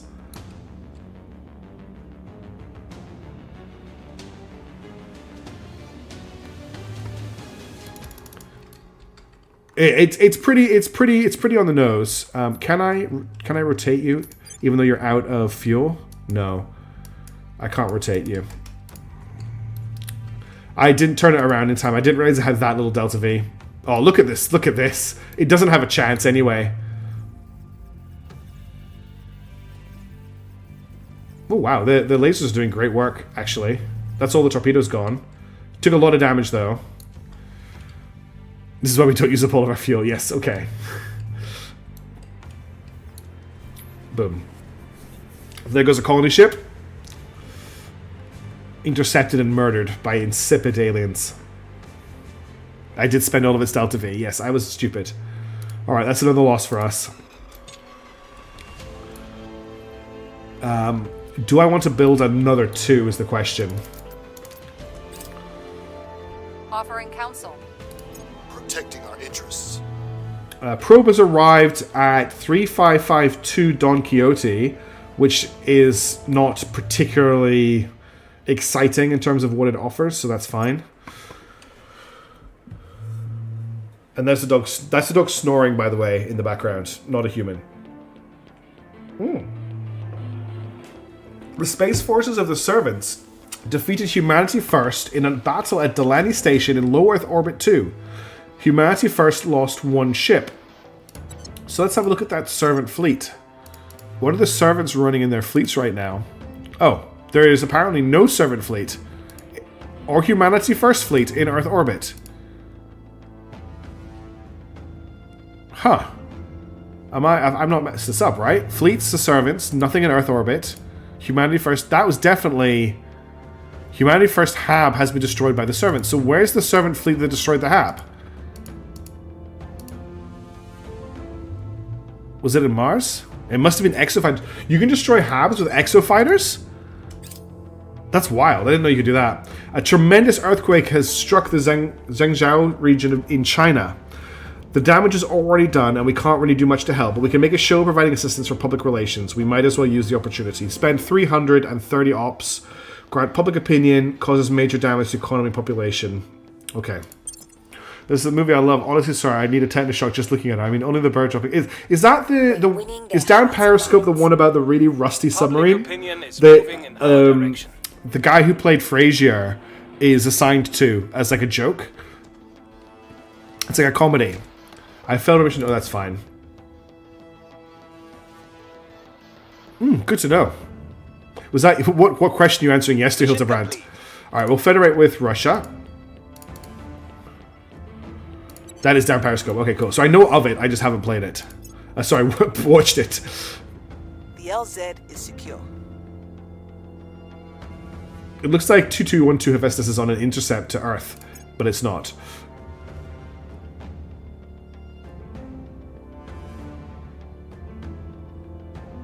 Helicon Drive is now available to research, and we have an alien fleet launching for Echo 246, which is our other... Echo 246 is the other colony ship. I thought there was already a fleet on the way for it, to be honest. This is... We have actually had a lot of drama from the other factions in this particular playthrough. It's why we're so far behind in 2048, because I think there was a good 10-year gap where I just did not have any space presence because I got knocked out of space really early. It does some of this year long campaign. That's totally fine. We completed some manufacturing Castle Caspian in low Mercury orbit. That's good. That's a bit more money. China has launched a new navy attached to the 155th Marine Division Silent Striders. What does that put our navy situation at? That's why I'm wondering, do I launch another 2 fleets while those 2 fleets are distracted? So we are still blockaded. This nation's participating in the foreign wars. So we're only being blockaded by 1 navy value now. So if we build 1 more navy, we'll no longer be blockaded, and we can retake Port Moresby, and we can reinforce South Australia, if I understand this correctly. I believe we are still building a navy. We are. Cool. I thought I was building a new army in China. Did I select build navy instead of build army? I would like to build 1 more army as well. Okay. Do we? I think I am going to build another two ships. Ship construction. That's series. We even had Sergeant Pascal Mutiny. Yeah, we did. Although we got turned back though. I want to build 2 of these. Yeah, I'm just trying to keep them busy, Salty, so they're sending stuff at my ships going to Jupiter instead of sending stuff at my habitats in orbit of Earth and Mercury. That's kind of the plan there. I didn't realize we were being bombarded. No, that's from 3rd of August. That's from a while ago. I'm doing a lot of Taiwan, Control the Academy, and Singapore now rivals. That's fine. I'm doing a lot of expendable ship stuff at the moment. Oh, did I just build explodey ships? Crap. Thank you, Kite. Thankfully, they've only just started. I want to build Norwegian Blues. And control points. Yes, so the control point bonus is from research. We completed a research that gave us 120 control points, and I was going to use that to take over Russia, but we got bombarded to death the second we tried. So I'm going to have to try this again, but I need to find a non-mountainous region. Unfortunately, all of Russia is mountainous. Every territory sector is mountainous. Oh, we could try and take Kazan. Kazan isn't mountainous. We could take this group here and move them here. And we could push over the border into Kazan and see what happens. Try and get more of Russia under our control. By the way, chat tonight has been one of the most interesting... Yeah, chat's been fantastic tonight. I've been really enjoying it. Thank you everyone for chatting away. This is like my dream of streaming, is just chatting away with you folks. I really appreciate all of you for being here and giving up your time to like come and help out with this. So thank you so much. And I hope that my mistakes are at least somewhat entertaining. Okay, we need to defend China. We finally seem to have the public opinion under control. Hey, Cor, how's it going? How you doing? Good to see you. You overslept. Oh no, you've missed as what Mitchell just said, the chattiest stream so far. Okay, let's get a defense for Hard Python to defend China. That's absolutely essential because China is undefended right now. Help out. If you're secretly AA agents, you're doing a pretty bad job of helping the aliens, because we could have lost a lot of times up until now, and I think you've kept us alive much longer than could have otherwise happened. Where do you need me? Where do you need me? Reporting in. Any unknowns? Yeah, there's an unknown here. Standing by for Wait, orders. no, Jeb should be doing that. Excuse me, I've got a hiccup. So Jeb should be investigating. What is going on here? Yomama, just for the moment, can you just do that? Initiating contact. Then, oh my goodness. Yomama, Ready for orders. right, just do this for the moment. On Overwatch. Then Jebediah investigates the person that you, for some reason, no, oh my goodness. Jebediah investigates this person here. Tracking There we target. go. And then Groucho Marx is fine. Yomama, I want you to just check for any agents in this area here. Eyes up. To lull you into trust and complacency. It's a pretty long-term plan, I have to say. You've been doing it for quite a long time now. All right, let's confirm assignments. We'll wait for all those armies to make it over here, and we'll unpause the game. And we'll zoom out a little bit so we don't get On Overwatch. flashed to death by the orbital I will help tracks. them. Securing our interests. What did you miss? We mostly just research. We've researched two big researches. China has a claim on pretty much all of Asia now, and we got a bunch more control points. That was the two big things. Is that the break time? No, I'm good. I've got water. We've got some intel on our target. Major flood in Bangalore. Jeez, there's so much climate issues happening at the moment. 506 and 50. Okay, there's nothing else we can do. Public opinion is moving in our direction. That's not a bad idea, Salty, Public actually. sentiment is increasingly with us. But if we're doing that, it needs to be able to defeat the alien fleet that is in orbit right now. So right now, in Earth orbit, there is a fleet. Victor 1132. No, not Victor 1132. Victor 1243. This fleet is bombarding anyone on Earth. And I don't have the ability to retake Earth orbit from them. We're in a little bit of a... It's a little bit of a cold war in Earth orbit right now, in that the aliens have space superiority, but my Habs have enough in the way of defenses that they can't threaten the Habs themselves. But what I don't have is the resources to build a fleet to threaten them in the other case. That's the main issue why I don't have fleet, like a proper fleet in Earth orbit, and I'm not able to help out with bombardment. What I could do is I could build a ship. I could actually build a ship at the shipyard and just undock it and not have to fight this fleet. But they may come for me if I do that. What was the question? If you unify countries, there's still a chance that regions you don't have... Yeah, there is a chance they can break off. So we could build a laser bombardment ship. That is something we could look at. We could make it pretty big as well. We definitely need to have a powerful nose. Let's just clear the designer. So we're probably looking at a Lancer, I would say, for that role. And you would give it a... you would probably need to go with a 720 an ultraviolet phaser, which does use a little bit of exotics. But you would throw one of these in. Oh, that's the wrong gun. Sorry. You would actually use the 960 centimeter.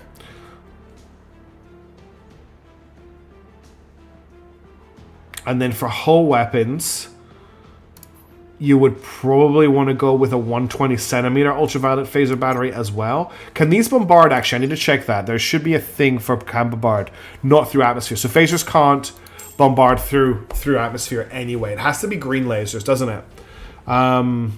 Dreadnought is optimal. Let's have a look at the Dreadnought layout. Dreadnought can mount... Yeah, Dreadnought's actually pretty good for that. I'd have to look at obsolete lasers, though.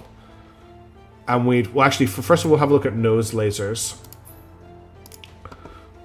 I don't think it's worth it. Bombardment ships should use kinetics as they do actual damage. I mean, we've got kinetics too. We could do a kinetic ship. Mag weapons. We've got access to the heavy coal cannon Mark III or the heavy siege coiler. Can the siege coiler can bombard? I've got a feeling it's a pretty nasty bombardment weapon. So we'd slap one of those on there, and then we'd go for hull weapons. And then for mag weapons, you're looking at probably... I think the heavy coal gun is the better one. It's been a while since I've built these. 28.2 damage. No, yeah, the heavy coal gun is the better gun. That would be your bombardment package. Basically, no point defense. It's just for bombarding. It's the bombardment weapon. Fair enough, Core. And then what would you put on for utility? Well, for a drive, you don't really need anything because it's just a turret. We also shouldn't use exotics. That's a very good point. For drive, you probably don't need anything that exciting because none of these are these using exotics? Oh, they are. Yeah, I want to go for tier 2. Thank you, everybody. I'm actually going to just take 2 seconds. I will be right back. I'm just going to run and grab another glass of water. So everybody else, let's take a really quick break. I'll run an ad on Twitch. All that is for so that people joining don't get pre-roll ads. So go and get a drink, stretch your legs, go to the bathroom, and I will be right back. I'm just going to take a couple of seconds to stretch my legs and get some water. So grab a coffee, grab a tea, etc. Hydro break, and I will be right back.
Okay, we're back. Let me just get the game back up and running. The ad should have finished running.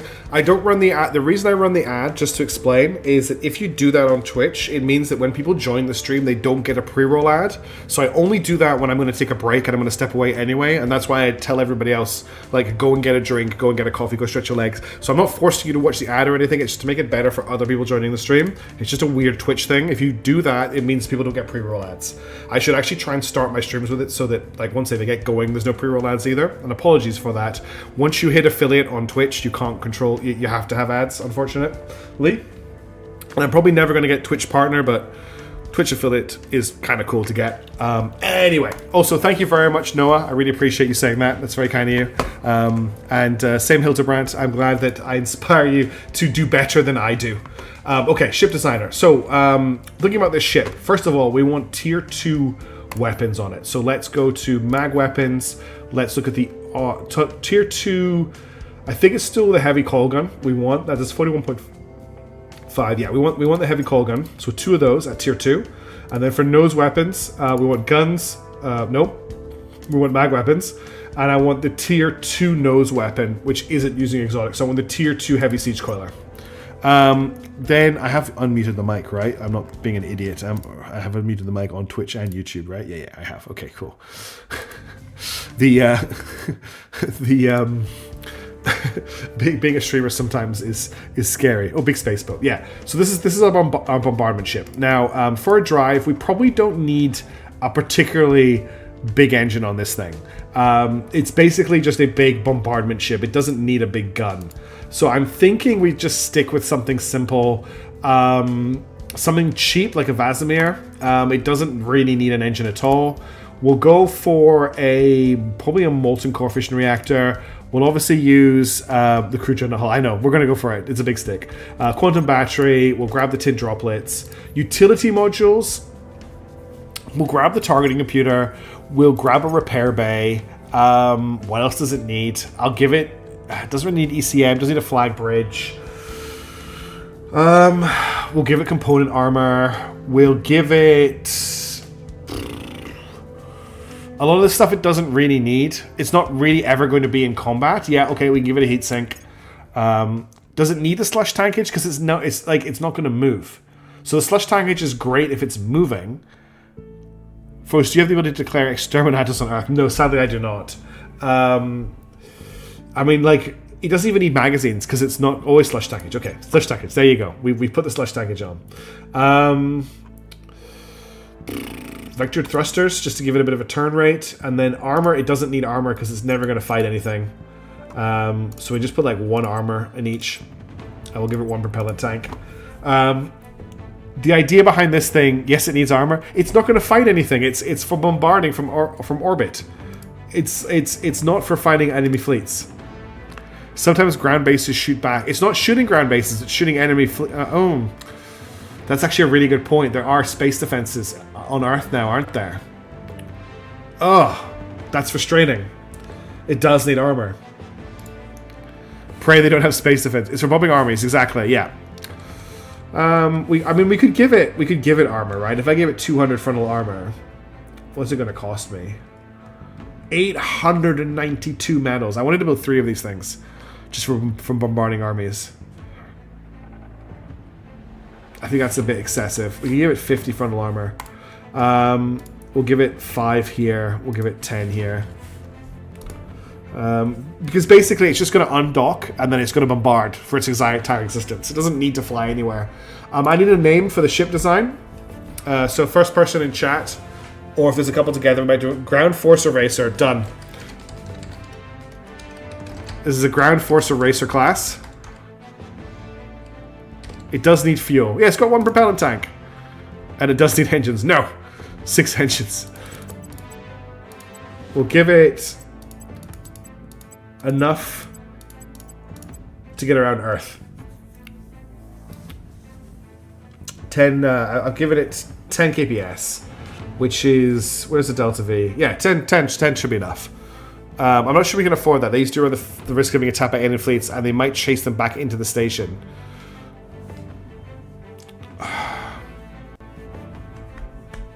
That's my fear as well. This is also still 860 medals. I worry that this is maybe tempting fate to build this right now.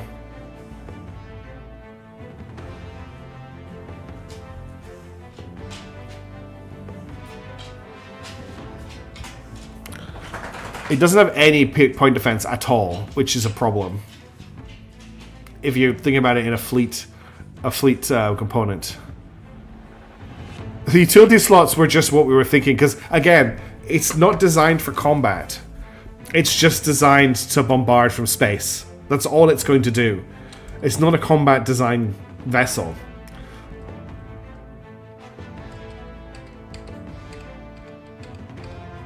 Well, it doesn't need magazines because the bombardment doesn't use ammunition, from what I understand.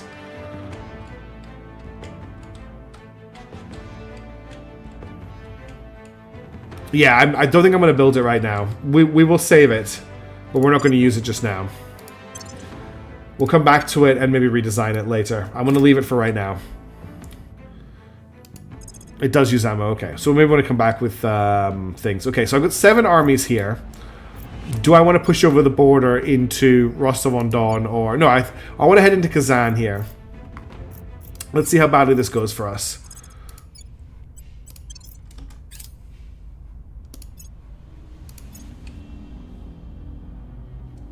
Oh, I actually have an 8th army just arrived. Oh, this army needs to repair. Titans has been completed, so we now have access to Titans. Which is pretty cool. Just gonna wait for the technology tree to open. Alright, what have we got? There's a lot of stuff in here. Liberating Mainland China is not the one I'm looking for. This is the one... Okay, Liberating Mainland China is the one where Taiwan gets a claim. Yeah, Gods of the Rods. Rods from the Gods is what I know as. Rapid Repair Materials, that's right. That's the one, yes. This helps our armies repair. Okay, let's have a quick look at our ships. The new ship classes that we have. So we now have access to the Titan. So really the only difference between the Titan and the Dreadnought is... The Titan has 2 less hull points for 2 more utility slots, and it has a bigger... Does it have a bigger nose gun? Yeah, it has a bigger nose gun. And it has a cooler model. It's true, these you don't need to resupply. The Titan is a lance with more hull slots. Larger nose slot. Gotcha. I think a couple of these armies might be damaged. Or is it just that one army? It's just that one army, which I'm not going to deploy, so that's fine. Okay, we are now invading. Let's see how this goes. Wait, I thought there were more armies moving across. Yeah, they're just taking longer. A large typhoon has struck Fukuoka in Japan. There's so many climate effects happening at the moment. Okay, we are storming this region. American army moving towards Sydney, Canberra. Well, we've got our armies defending there. That's the best we can do. Keep the Americans busy, I suppose. There's an army moving to defend over here, and the Americans are rushing over to defend as well. But we've actually almost claimed the region. They are now bombarding us. So if I close this for a second and see which army they are bombarding. They are bombarding the Centurions. So if we move the Centurions out of there... Maybe climate change is. If we move the Centurions out... Pistoliers, Dragoons, Savoy Guards, Rimmer's Rebels, Silent Strikers, Iron Circle, Centurions. So I'm going to move them to this region here.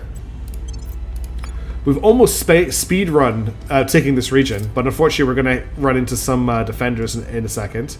Okay, that's a new turn. We're going to wait for enemies to finish planning. I want to leave something behind. Like I fought for Earth for so long. It feels bad to just abandon it. Okay, how is things looking in public opinion land? Xenoforms emit greenhouse gas as far as I know. Yeah, there isn't. So if we have a look, just very quickly, there is a xenoform forming level map. There is basically no xenoforming happening on Earth. I have been on top of that. There is no xenoforming that we're aware of on Earth. Do you see it? There's nothing showing up on this view for xenoforming. So I haven't let that happen. Cool. I should check that actually. Let's go back to faction control. Oh, man-made climate change. Yeah. How do I pull that up again? It's this button here, isn't it? Yeah, they're doing quite a lot of damage to the Centurions. A lot of damage to the Centurions, actually. How badly damaged are the Centurions after that? They haven't pulled out yet.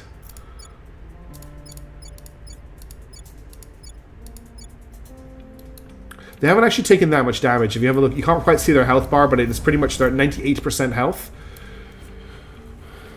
Yeah, it's all lasers, but there is a ship in their fleet that does do laser. There's mags in here too. There's a heavy mag that does 62.4 damage, and there's a violet laser that does 10.2. So there is some stuff in there that does damage, but I'll just pull them out so there's no collateral damage to any other group, and then we'll see how that goes. Anyway, what's it doing? We're looking at nation states. So everywhere is defended. Public opinion probably needs to just be buffed up in Russia and Singapore.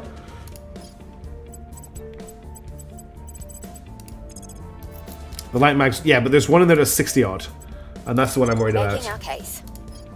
Standing by. Standing by. Singapore. Your orders. There's no shooting victory by feeding yourself. I will tell That our sounds a story. little bit like shooting yourself in the foot, honestly.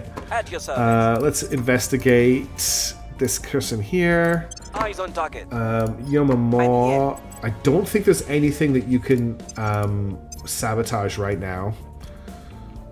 136. Oh, we can hit heavy fission reactor farm and Terra core. Yes, that's a great. Okay, you're hitting up the servants. You're bothering the servants.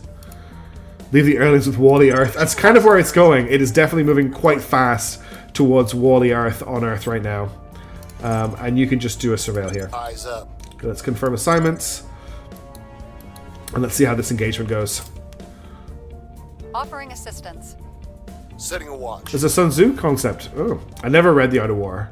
There was a phase when I was like in high school where I really wanted to do it, and then I never got the. It was so expensive to buy, it never happened. Person of interest surveilled. We've hacked their research data. Okay, sabotage the heavy reactor farm. I think we might need more numbers here. Just having a look at how this is playing out. I might bring up this army. And do I have any other this army as well for another 2 Chinese armies? And I think I'm going to bring this army in as well, just because I think I need the numbers. And let's just. The aliens, are they still bombarded? Does this update? I don't know if this continues to update.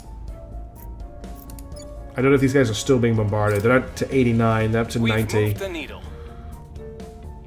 The people will. Yeah, come they're to not being our side. bombarded anymore. I think because they've left the region, so I can probably send them back in as well.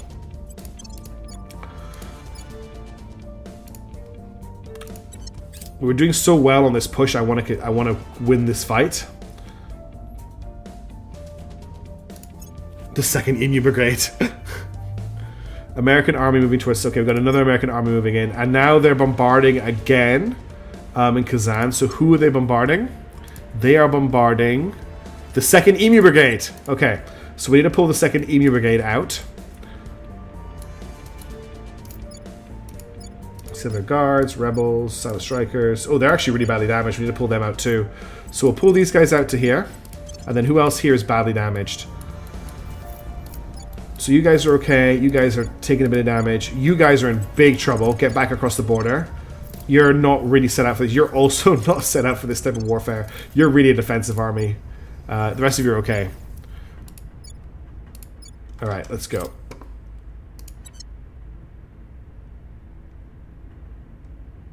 Yeah, so reinforcements have arrived. Our new explodey classes are built, so I'll get them all to join the Spanish Inquisition. And then I need to name them all. Okay, and then let's close this. They have 4 armies, which this is the biggest battle in years, and there's alien bombardment going on as well. This is one of the largest fights we've ever had on Earth. Right, I need to name these last 4 ships. First in a helicopter would solo them, only after a lot of practice. Okay, I'm just getting these names. So the first one is going to be called. Come on. Wow, that's a cool name. This is a night sky filled with countless stars. Okay, the next ship is going to be called... So these names, for anyone who's new, my Discord, we keep a name list. And up until now, Many-Handed Mishaps has very kindly kept them in a program that randomly picks a name. So these are all community-suggested names for ships. We've gone through so many this campaign, but unfortunately that naming list this system has stopped working tonight, thanks to the company, the system we use no longer letting you do it on a free license. So we'll have to change how we're doing it. But these are all, we keep them suggestions on the Discord because they get lost in the stream chat. This is the Hand of Council, and our last one is Unending Downpour, which is a great name for a missile ship. That's for a name, not battlefield conditions. I like that. That made me laugh. That gave me a sensible chuckle. Which is a Danger 22 reference. What's the name of that show? New project available. Pacific Defense League is now available to research. That's huge. That also lets us bring the Republic of Southern Cross and Japan together into one. Okay, we lost an Iranian Marine division, unfortunately, before they could pull out. But more enforcements have arrived. Just let's check everyone's health here. Okay, the Dragoons need to pull out. Rimmer's Rebels are trying to pull out. Everybody else is looking pretty good, but the Defenders are looking really good as well. Why are there Academy Defenders here? Why are the Academy here? Why are the Academy defending Russia? Defending... we might... I don't think we're going to win this fight. Yeah, I don't think we're going to win this fight. We just lost Rimmer's Rebels. I think we're going to have to pull out. We were doing great. We were doing absolutely fantastic until... okay, we've got 2 Norwegian Bulls. Let's sort them out quickly. Vietnam looking to protect on a random end of their alliance. I think I'm going to have to pull out here, but we'll get these 2 ships named first. Echo 246 is still on its way, which is something. So this is going to be... can I get my name, please? Oh, it's thinking, okay.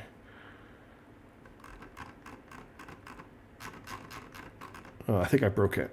It's not working anymore. Yeah, I think you're right, Kite. I think we need to pull out, repair all of our teams, and there's a couple we can push at the same time. Okay, this is Echo of Land. Was that the one I just... No, that wasn't the last one I named. And then our other ship is going to be... If it gets... The program I'm using has stopped working, I think. Alright, Winterwolf, have a good one. See you later, dude. Thanks for tuning in. Have a good night. Mass Delivery System, that's a great name. Are we still building proper warships? Or is it... Oh, it's the moment it's all single-use missile systems right now. Okay, so they are both named, and they now both need to be dispatched to Jupiter. So we'll send one to Ganymede. Let me just check. I need to be 100% certain I'm sending them to the right moon. I'm pretty sure. Yeah, the aliens are at Callisto. Okay, one to Ganymede. And we'll send the other one to Io. No. We're not sending it to Io. We're sending them to Europa. Okay, they're on their way. What happened? I tried to invade the alien administration, and it's actually not going very well. It's the main thing that's happened. So we're just going to pull out. I can't select all. That's really annoying. Oh, I know why I can't select all, because they're already going home. We're just going to send all of our armies back. I'll just check that all armies are now routing home yet. I know they'll intercept and kill me. That's fine. Oh no. I need to do this as well. Okay. Turns are going quite fast. I'm just trying to slip them through. My hope is that maybe they'll have a fleet dispatch. Don't worry. Okay, there's a lot of stuff going on. Basically, I'm sending so many ships. they'll dispatch their fleets, and I may slip through because they've got no other ships coming through. That's the main reason right now. I'm not worried about losing these colony ships. They're very cheap. They're not intended to be a successful mission. They're more just wasting the aliens' time and resources. I'm not worried about losing them. Hey, Toasted. And yes, I will make sure we rebuild the armies that we've lost. So first things first, Russia needs a public opinion boost. We must persuade the people. Ready for my mission. And we'll just consolidate, and we'll attack 2 regions at Where to? once next time, forcing them to split their forces. Do you have anyone left to investigate? Yep. You failed to investigate that person last time, so try them again. Well, actually, that's not the correct person to check. You want to check the person that's highest on the list, so that would be this person here. Investigating target. Oh, we need propaganda for morale. Yeah, that's kind of what Namespot and Human are doing, is propaganda. You successfully defended the thing. Hard Python has nowhere to defend. Can you just make sure no one is messing with me here? And can you make sure that nobody is messing with me here? And then you can send something at the same time. The problem is I do not have the resources right now to build a fleet to properly invade Jupiter. I am so far behind on resources, I'm behind on research, I don't have the engine technology to build a strike fleet that can both get to Jupiter and fight at Jupiter. It's just not going to happen. So we're going to just try and spam constructions in Jupiter orbit once the probes get there. And I'm just launching these colony ships just in case they get through. They're probably not going to get through. But if they do, then they'll get through. The whole reason that I'm trying to get some sort of establishment at Jupiter is if I do, alien focus will shift from pushing me out of Jupiter to pushing me out of Jupiter from messing around with me in the inner system, which will take the pressure off me to build my antimatter farms at Mercury, to build my research stuff at Venus, etc. That's the whole reason I'm doing that. Yeah, look, it's just a whole thing is to try and shift their focus, and it's probably not going to work. And I acknowledge it's not going to work. It's just something I'm trying to do to make something happen right now that isn't just sitting on Earth and moving agents around and nothing else happening for stream after stream after stream, because it's like not very exciting to just do the same thing over and over again. So dispatching some colony ships where we get a couple of fights and one of them might sneak through, that's just something happens at this really kind of quite dull midpoint of the campaign is a big part of it as well. Okay, let's get some armies building here. And we also want Iranian armies to be rebuilt as well. Okay, they're rebuilding too. What else do we need to do? That's all of that confirmed. They've all got their missions. I've made sure armies are building. Let's confirm assignments and unpause. And that's everybody starting to pull out. I'm hoping we don't lose any more armies on the retreat. Lending my expertise. Okay, they've made it out without being destroyed. Surveillance. Come on. Okay, there's only one army left. And they made it out too. Okay, everyone made it out, which is good.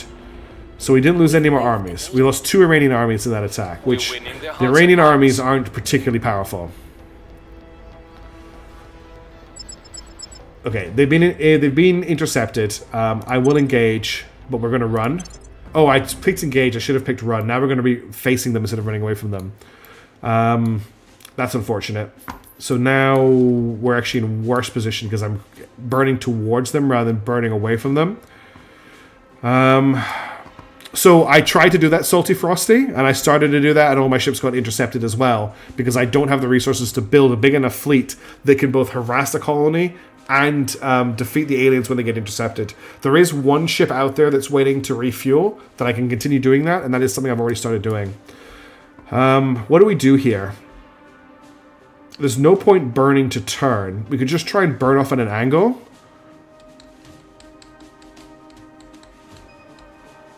At least we kind of got our frontal armor to them. I don't really know how we play this. I mean, they're dead no matter what. There's really nothing I can do. what I'm thinking is I kind of like try and burn off in an angle.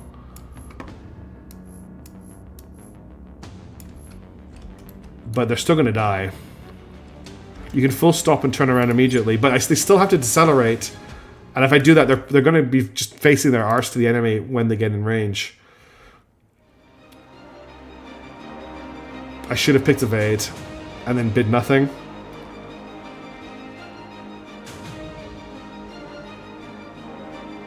I'll padlock to them once we've completed this last burn. You can also speed time up. Okay, we need a padlock now.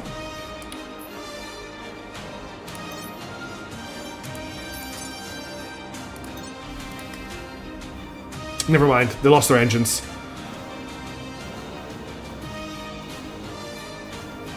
Rip.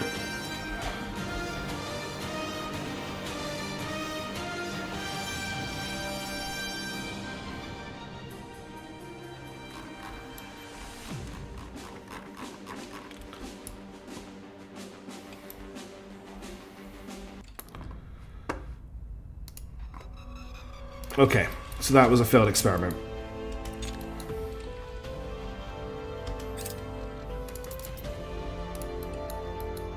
Okay, how bad are things going in Australia right now? Alright, we're absolutely thrashing the Americans in Australia, at least. That's something positive happening. Okay, that's our other fleet is being intercepted. We knew that was going to happen.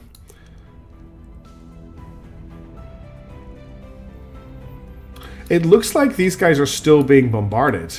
If you see the explosions that are still happening, I think the alien fleet is potentially still hitting them, which is pretty funny. The good thing is all of these regions have space defenses, so they can't bombard us in this region. Yeah, I get your points. You don't need to reiterate them on the you not liking the colony ship plan. That's completely understood.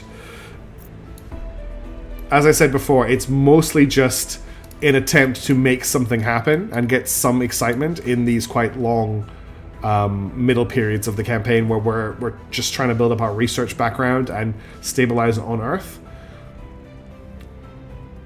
and get our resources sorted again after that big issue. Probes arrived at 113 Archies. Is there anything interesting here? Not really.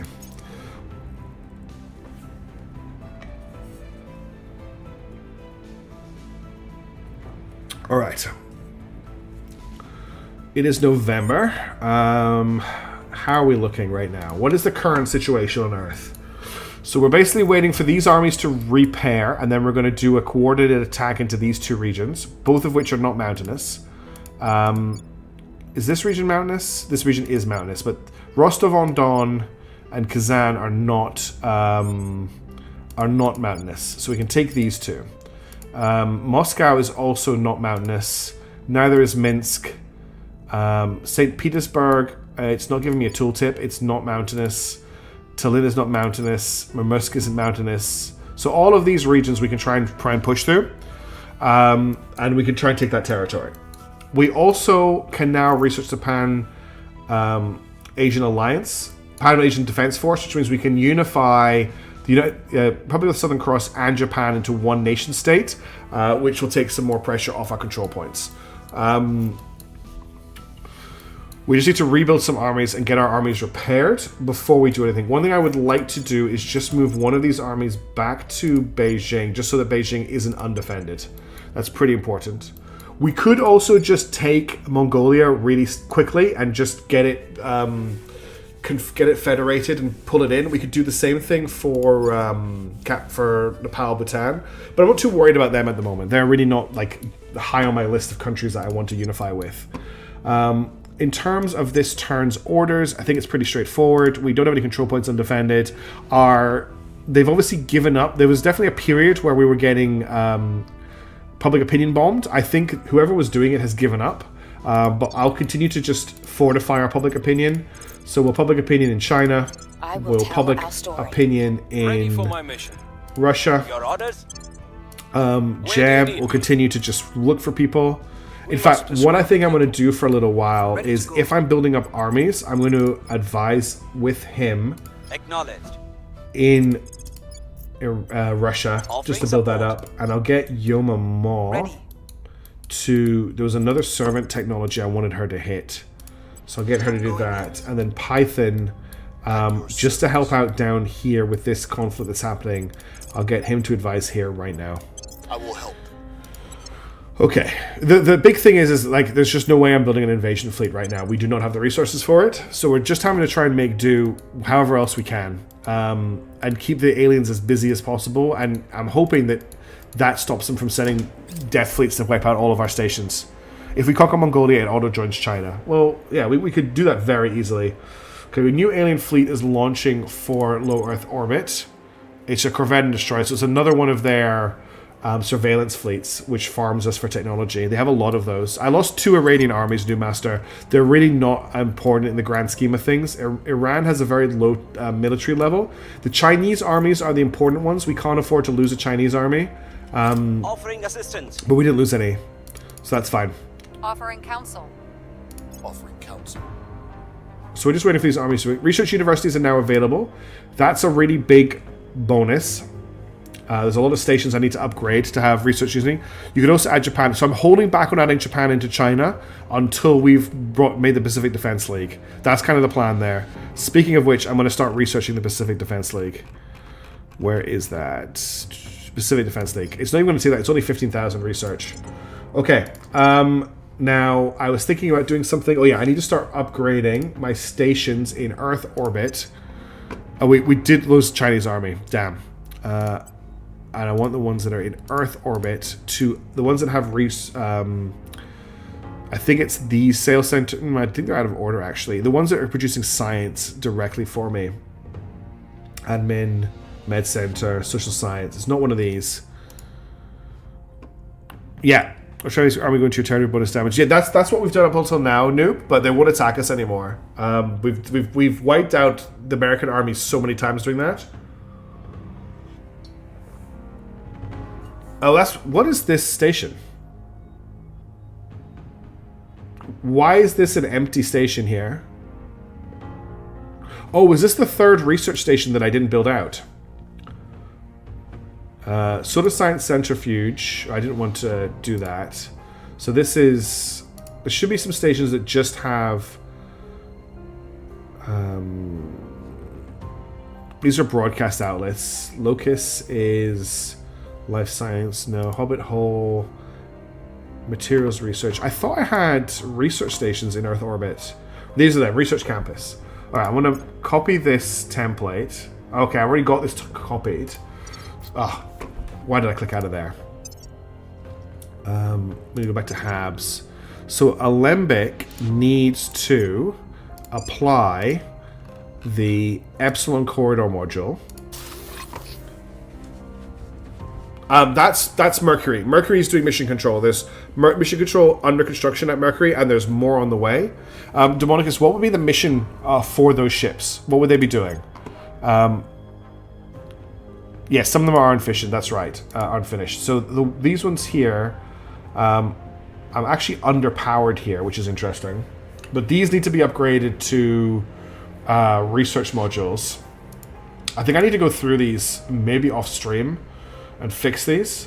This is the one. So Epsilon Corridor, what I'm wanting to do is upgrade to research universities, but I don't want to upgrade all of them to research universities at once. Now, currently power-wise, I don't have that much power free. A research campus uses 30 power, and a research university uses 90 power. What do you mean by check my base? Yeah, I'm not actually going to upgrade these now because of the amount of mission control they're going to use. We need to build more mission control at Mercury. Mobile labs and interface orbits to boost research. But why would I bother with ships to do that? Why would I not just develop the Habs if I've already got nanofax in the orbit? So we have a quick look at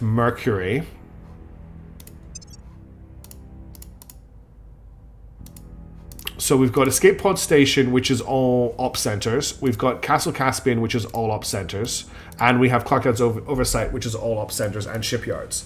So these are my mission control stations. We could definitely just copy this and build more of them, and that's probably what we should be doing. But I need to get these upgraded to the next level up, which I haven't done yet. Yeah, we definitely don't need more shipyards. We just need research, and we need mission control.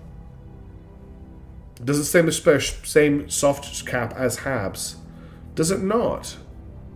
I have bases on Mars, I have bases on Mercury, I have bases on Ceres, and I have bases on various asteroids in the solar system, New Master. We are at Total War, yeah. I could slap the research campuses on all my mines, but they use mission control. So if we're going to do that, we need to boost our mission control first. So I think I'm going to build another one of these stations in Mercury, just so we've got more mission control in the backbone.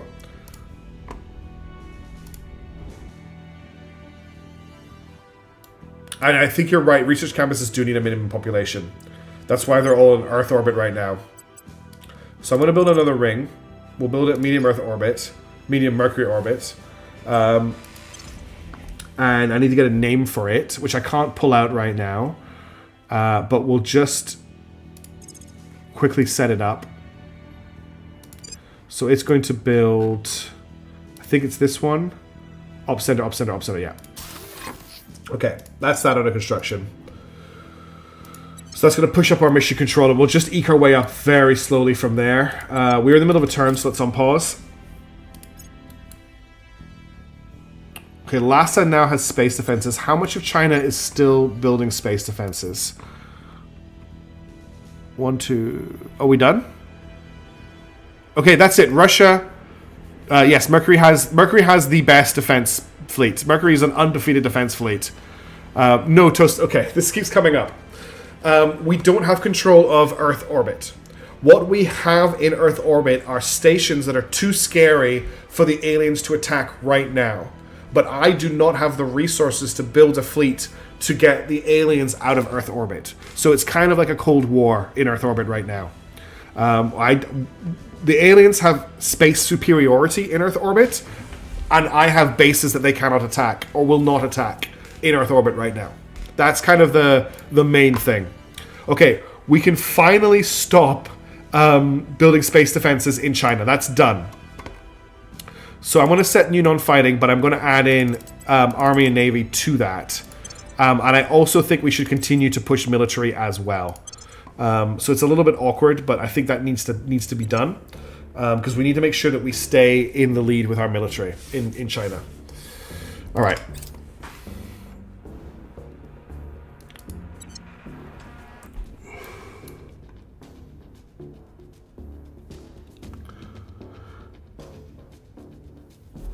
Actually, can I pull a name for that station out of the name list? Excuse me. I'm probably getting very lucky with the alien AI, but they are mostly cleaning up... excuse me. I've got the hiccups. They are cleaning up our enemies.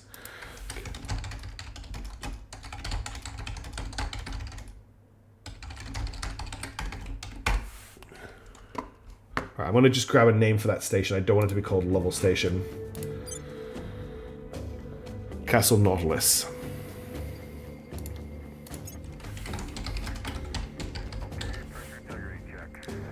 Oh, they could easily wipe me out in Earth orbit, but they're not trying. And I do have a pretty nasty... I could kill like their biggest ship if they came for me. That's kind of the scariest thing I could say.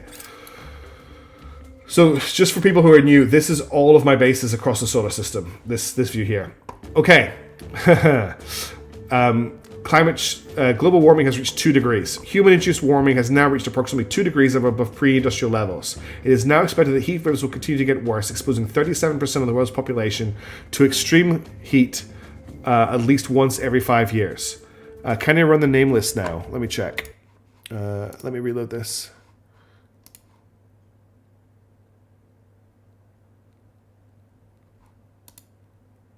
No, I can't run it. It still gives me the same error. Guests are not allowed to use agent in starter plans user replets. Don't worry about it. Extreme storms and flooding are even more likely. Coral reefs are predicted to decline to more than 99%. We're leaving anyway. Triggers the following effects. Grants a small public opinion boost for Project Exodus. So I can pay 5k to get a significant public opinion boost. Or I could just say, oh well, we're leaving, and get a public opinion boost. I guess we'll just say we're leaving anyway. China has deployed a new army. That was really fast. Okay. I don't have a name for them, unfortunately, because I can't use the name list, but that's a new army already. We don't have control of them yet. Let's get rid of the Terra core gas fission reactor from you. Probe has arrived at Lithia. Again, there's nothing there that I'm really that excited about. Probe has arrived at Sinope. Again, nothing that I'm that interested in. Pacifice. Nope. You have water. Not a lot of water. You're not really worth investing in. Same. No.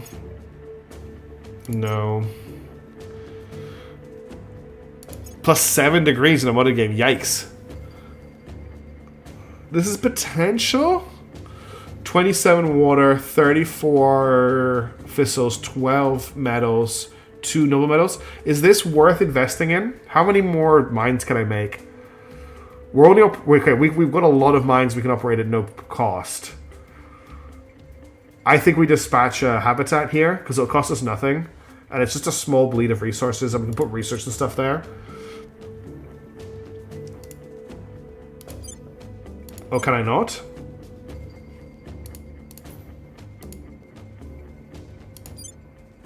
Why can I not deploy here? Earthworkers cannot currently reach this destination with a 750-day limit. Okay. So I can't actually get to that one. Can't get to this one either.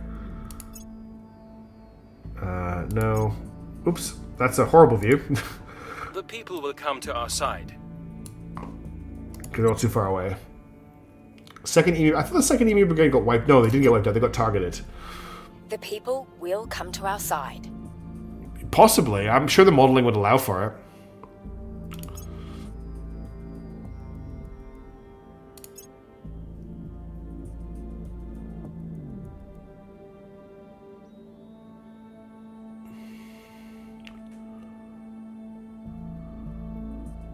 Quiet period all of a sudden.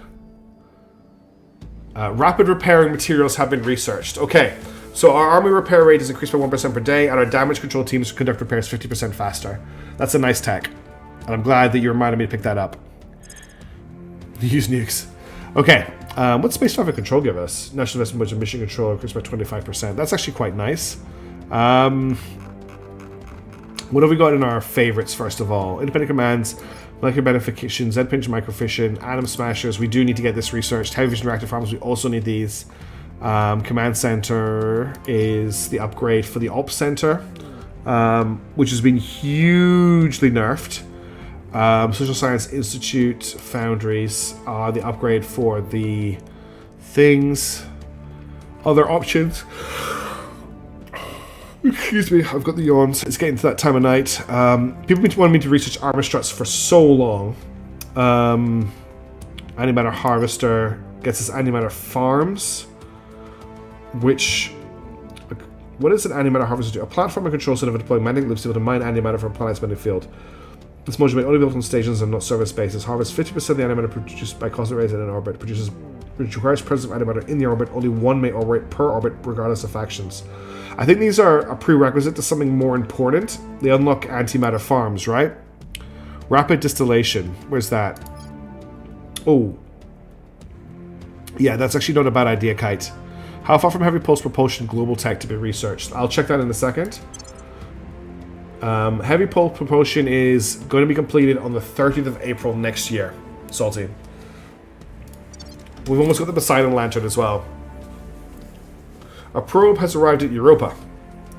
So, we can now see Europa. Can I build? I can't build at Europa.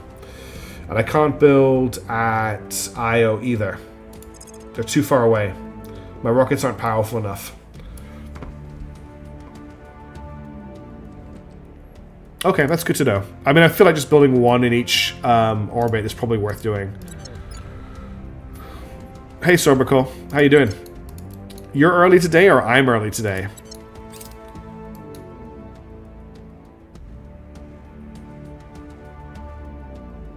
Okay, that other fleet is coming in April. I'm going to invest in China's economy just to give us a money boost at the end of the year. Callisto, again, we can't do anything about Callisto. Agamemnon, same thing. I'm early. Okay, it's because of daylight savings. So daylight savings has ended for me and started. Sorry, funding, yes, and started for most of the. Was started for the northern hemisphere. So I have moved. We've moved 2 hours either towards each other or further away from each other. I always forget which one. Oh, I closed whatever that notification was. That's annoying. I think I can get it back here. What was that notification that just popped on the screen? How do I get that notification back? I didn't mean to close it. Damn it. What was that notification? It was something involving China.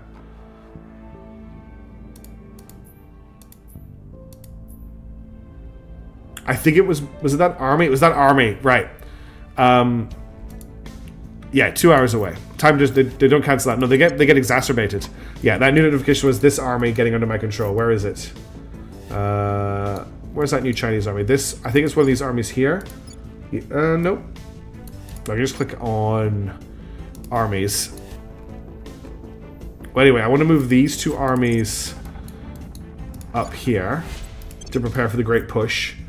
Where is that other new army? What's not at Lhasa? So Lhasa, so... Oh, that was them. Okay, they are there. The new army is probably moving on AI orders. No, it's not doing anything. So... Lhasa, Cats Commandos, and 73rd Group Army.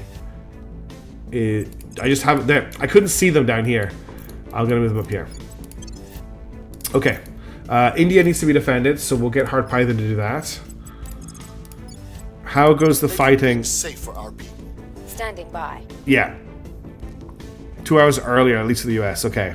I'm also starting them a little bit earlier, so I can go a little bit later.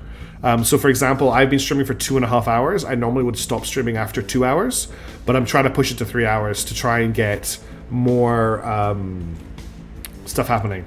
That army is going on a long trip? Yeah, they are.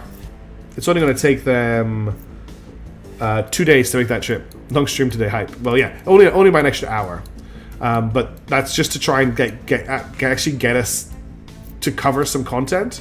How badly damaged are these guys? Not too badly damaged. Oh, thank you for the follow, Georgie. I really appreciate that. It's very kind of you. Okay, let's just deal with the rest of this turn. We don't have to take too long. China and Singapore need a public opinion boost. We'll make our appeal. Reporting in. What's the op? Every time. Ready to go. Every time it jumps me back to Jebediah when I click on James Bond. I'm like, where's the option? Where is it? Ready. Okay, so we still need to research the Pacific Defense League before I can do the other things I'm thinking of doing. So I'm just going to get you to advise Russia. Offering counsel. And I'm going to get you to continue to advise... Actually, get you to advise Japan. Lending my expertise. Alright, let's confirm those assignments and on pause the game. Yeah, they're moving fast. I think they're getting airlifted, technically. I will help them. Offering assistance. I will help them. Protecting our interests. Pakistani army moving towards Umkai. Okay, so we're going to have to redirect some armies here. Let's just get these two to cancel their operation and to move here. And we'll get this army to also cancel its operation and move here. And that'll deal with them. Because Pakistani armies don't stand up to my Chinese armies particularly well. What am I at for 6.4 for my military level? What are the Americans at right now? The Americans are also at 6.4, so they've caught up with us. A probe patrol has arrived at Hecator. Yeah, it's fine. It's fine. Okay, defensive armies have arrived.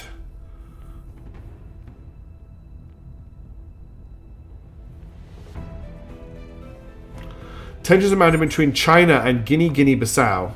China main force. Yeah, we're going to put sanctions on Guinea-Bissau. How dare they? Public opinion is moving in our direction.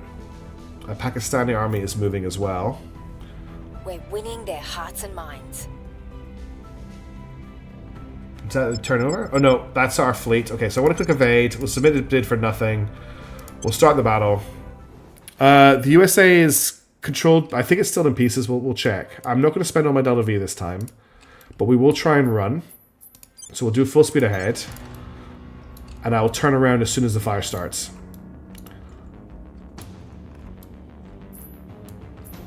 But they're faster than us like crazy.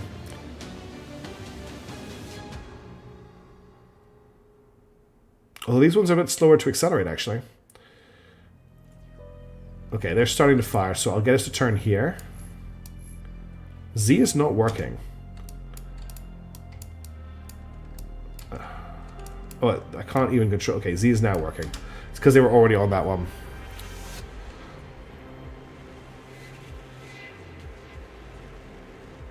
I'm hoping we can maybe outrange the lasers, but we probably can't. Like, I can get turned around in time. Okay, we got turned around in time, so we're now drifting backwards. So at least we have all of our forward weapons to try and deal with the intercepts, but we're not going to last. I've just sped time up.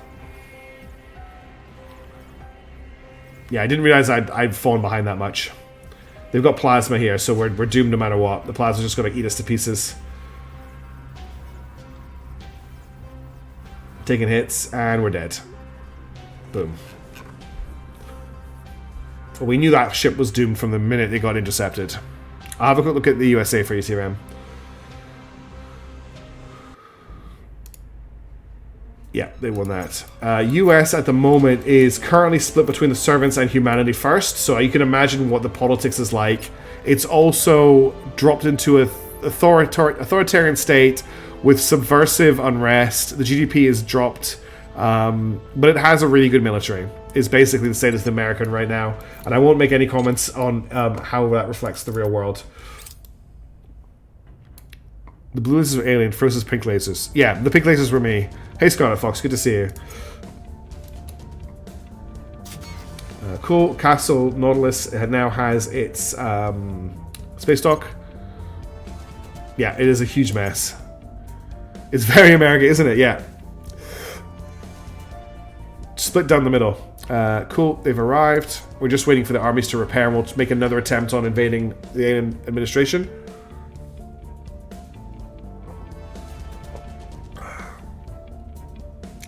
This Pakistani army is taking a really long time to make the travel into this territory sector, where the two Chinese armies are waiting to intercept them.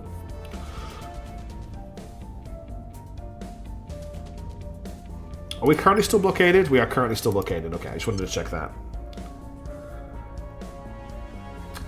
That alien fleet has arrived in low Earth orbit, but that's not the fleet I'm worried about. Oh, it's the 28th of December. So we're going to directly invest in funding in China. If I spend 1,000 influence... Okay, I can spend 103 max. That's all it'll let me spend. That is 103, not like a million I'm spending, right? I'm not doing anything stupid. No, that's going to spend my 2.1k. I don't want to do that. So I want to spend about 50. That'll spend 1k. That'll spend half of my influence. That's probably a little bit, yeah, a little bit less. Yeah, I was checking Kite to make sure I didn't spend all of my influence again. Don't worry, I do learn from my mistakes. I do make mistakes, but I do tend to learn from them in general. In general. Okay. Flood in the Chennai region is so more floods, so we will try and help out there. India is getting hit really hard by climate change, unfortunately. This Pakistani army is now moving back. We have an American army moving to Mashhad. Okay. I have 3 armies and mountains on my side. We should be fine without needing to reinforce.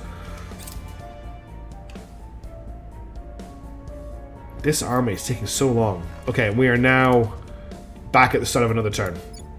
Enemies are planning for a long time here. Can I get control? Well, enemies are planning. It's taking longer and longer and longer and longer at the moment. It's still in enemies are planning. Wow. I hope my save isn't getting unplayable. There might just be too many alien ships. There we go. We can confirm our assignments. It looks like heavy post-production is finishing soon. We're about to get Poseidon Lantern. The armies in Russia are taking damage reclaiming the region. You mean these ones up here? Yeah. I was wondering what was going on here. So they haven't had a chance to repair, and they are taking damage. Not a lot, but it also showed we still also have quite a lot of control of the region. I think they're river floods, the Monarchists, unfortunately. So the coastal defense walls won't really help there. We have defended this. So let's have a quick check on nation states. Everywhere is defended. Wow. Down to 69% in China. None of it's going to grand strategy AI turns. Yeah, that would be actually a great use case for some sort of like expert system. Really. Public campaigning. Make sure you succeed. I will try to sway the public. Ready. Public campaigning. Make sure you succeed. What's the up? I want to get you to Making advise our case. in Japan. Where to? I'm going to get you... Ready for Whoa, orders. why camera? Why did you do Lending that? my expertise. I'm going to get you to advise here. I will help them. I'm going to get you... Ready for my mission. Well, that's the problem. Climate change is so extreme right now that it's doing things that nobody is expecting. That's what's happening in the game. What was the nice for T-Ram? Okay, confirm assignments. We're going to get a couple of battles this turn between these two. Alien fleet launches. Okay, that's another one of my fleets being intercepted. Okay, the Americans have invaded. Much faster. Okay, and the Pakistani army's invaded as well. They are bombarding Mashhad, so that tells me that Mashhad doesn't have space defenses yet. Is that right? Mashhad doesn't have space defenses. Am I still investing in base defenses? I'm not. I should be investing in space defenses here. We need to make sure that Mashhad gets its space defenses. What army are they bombarding? They are bombarding... Oh, 69% popularity. The first Polar Defense Army, Black Narwhals. Heavy Pulse Propulsion, I'm quite happy. I was just happy to let Heavy Pulse Propulsion tick over, to be honest. It's going to tick over next year, which isn't that far away.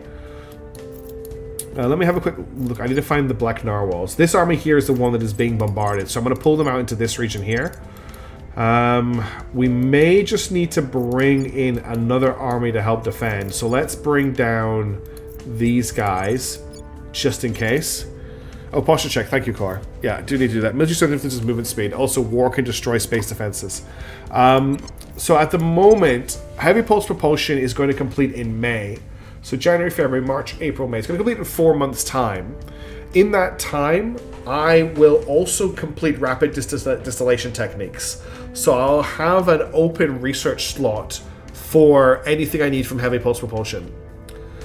If I did want to research into it, I could push that to March to be completed, which would push the rest of my stuff back.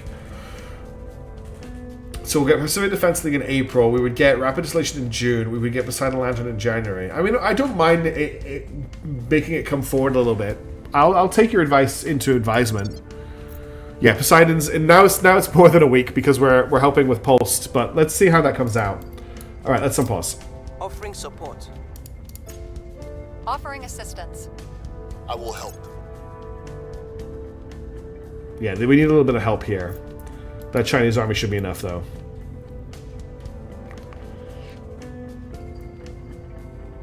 It's quite possible that we lost the space defenses in a previous attack.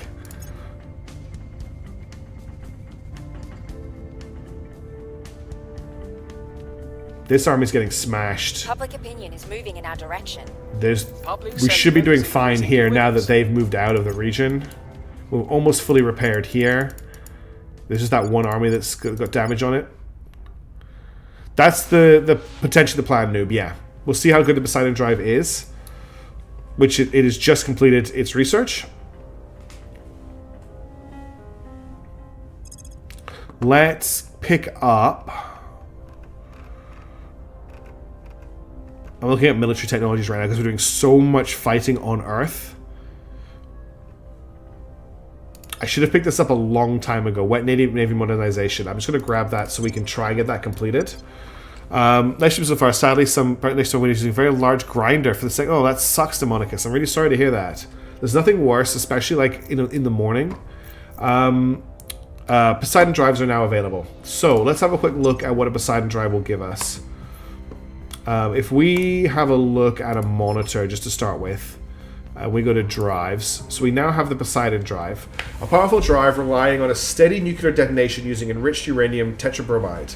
So it has a thrust rating of 20.3 and an exhaust velocity rating of 6, with a combat thrust of 25.8 million newtons. If we compare that to the Pegasus, which is our current best one, so I put this on here, and then we click compare, and I click on this. I need to install the module. Hang on, we'll put a Pegasus in, and then we'll click on this. So, required power doesn't need a specific power plant. I don't really care about the mass. The thrust is the first number I really care about. So the thrust is pretty amazing compared to the Pegasus. The combat thrust is not as good, but the exhaust velocity is much better. The power use efficiency we don't really care about too much. The propellant is water rather than hydrogen. Water is currently our best income. Propellant per fuel tank is 6.5 water, 1.5 fissils, and 2... sorry, I always call volatiles fissils. It's 1.5 volatiles, so it's actually quite cheap. So it has more thrust, but not as much combat thrust. It'll be cheaper to run a fleet of these, I think. Great for high-G orbital defense craft. Yeah, what I'm really needing is an interstellar drive that we could also use in combat. But this is definitely an improvement of a drive. It's definitely, I think, the next generation of baseline engines is going to be the Poseidon. The only reason I'm using burners is because it's cheap. It's not because it's good. Yeah, that's what I'm thinking. It's a combat capable it's probably the best we've got for a combat capable interplanetary drive. I'm not going to actually build this ship, but just for an idea, we're going to switch to a Lancer. We'll chuck one of these on with 6 engines. We're going to look at, for the nose weapon, lasers. We'll slap a big phaser cannon on here. I don't know what that's doing there. I'm not actually building this ship. I want to have a look at how much it's going to cost us to transfer. More expensive improvement. Okay. We can have a quick check on that. So, Poseidon, if I compare to the burner drive, which is this one here, burner drive is 6.1. So it is a little bit like a touch slower with a better thrust. And a much better combat thrust as well. The problem with the burner drive was it was just like completely unusable in combat. The burner drive, your ships just didn't move. The Poseidon Lantern gives you a bit of both. Yeah, I agree with you, Mishaps. Yeah, but the big difference between the burner and the Poseidon is the combat thrust. If you look at the combat thrust difference, we're actually getting combat thrust out of this engine, where the burner drives you just couldn't maneuver at all. So I actually really like that as a change. Exhaust velocity is efficiency, yeah. So let's just I'm just going to fit this ship out so I can check what a transfer is going to look like in it. So don't worry, like it's not going to be perfect. Yeah, that's exactly that's what we're going to be doing here. So hull weapons, lasers. We would use a hull-mounted phaser. I would probably use a phaser point defense weapon as well. Poseidon's much better in other things. I think the Poseidon looks like a good baseline. We'll go for armor. Whoop. What the hell is this? Has anyone ever seen this before? Has anyone ever seen this before? Oh my goodness.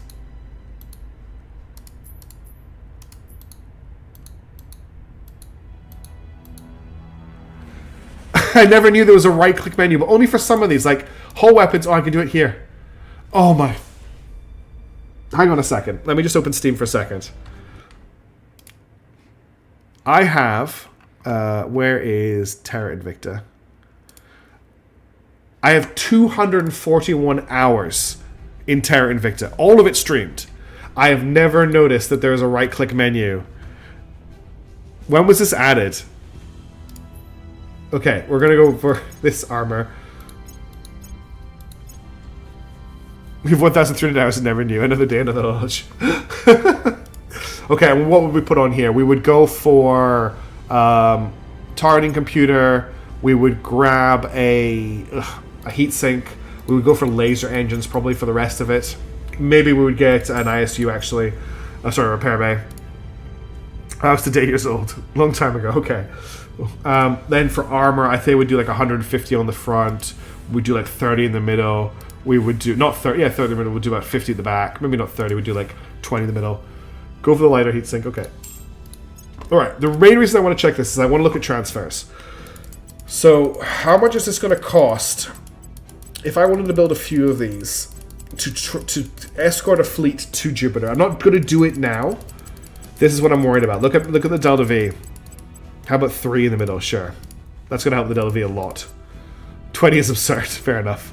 Let's also drop this to 25, I think. And we'll drop this to 100. Okay. So, let's set an example transfer. I want to transfer from Ceres. I can never find Ceres in this list. Okay, Ceres is its own entry. That's why. 2. Let's say we're going for Ganymede.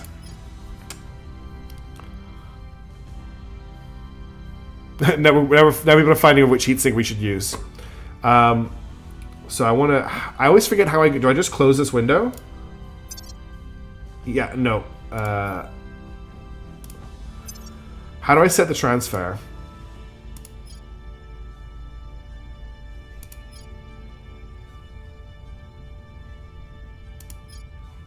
Okay. I didn't set a target. Okay. And if I just close it? Okay, so I need... I'm not checking any bar that comes to mind just in case. Okay. So, if I wanted to do it at the absolute minimum, which of course I am not going to do, we need 17 kps to make the transfer. Now, obviously I'm not going to do that, but the cost of the ship is 400 water, 840 volatiles, 880 metals, 220 nobles, 112 thistles, and 4.4 exotics. So it's not cheap. We can afford to build about one of these a month. This is a monthly income, isn't it? Not yearly income. Yeah, our monthly. So we can almost afford to build. I would say we can comfortably afford to build one of these every 3 months. But if we actually wanted the correct amount of Delta V,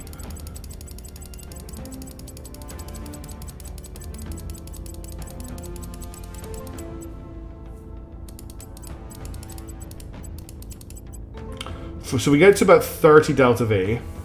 We're looking at 740 water, 900 volatiles, 800 metals, 200 nobles. Yeah, that's Core is bang on. Core has the exact problem with this ship. Refueling the ship will bankrupt us.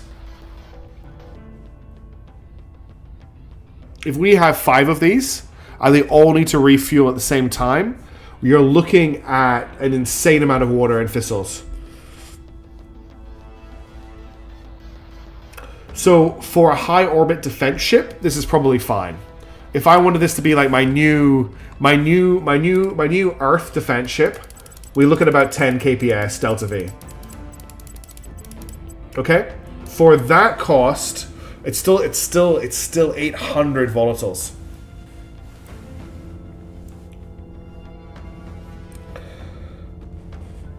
It's just not cost effective. So if we're looking at something else, then if I clear the designer for a second and I swap this down to a monitor, the good old fashioned monitor, or actually a frigate, we'll go for a destroyer. Yeah, we'll destroyer or frigate. We'll go for a destroyer. which isn't actually a great... Don't really like the destroyer. What about a frigate? Well, we'll look at the monitor, the good old-fashioned monitor, okay? So we're building out a monitor. Let's say we're building a monitor. We'll go Poseidon Drive. We'll go Fission Core. Actually, we'll go for a Compact Solid Core Fission Reactor 3. This. For nose weapon, don't get those. For hull weapons, let's say we're going for 2 ultraviolet phaser laser batteries. Again, Salty, we're looking at using this as a combat solid is obsolete. Okay, we don't want to use that. Let's obsolete it. We'll just use the molten core fission reactor. It's either molten or gas. Okay, and then for utility modules, we're looking at a targeting computer 3. We're looking at a laser engine, and we're probably looking at a repair bay.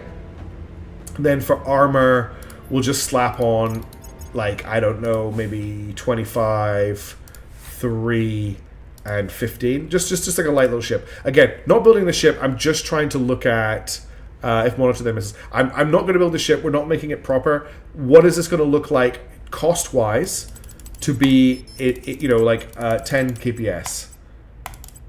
Okay, that's affordable. So we're looking at 88 water, 200 fissils. Out of the one slot phasers doing this are probably terrible.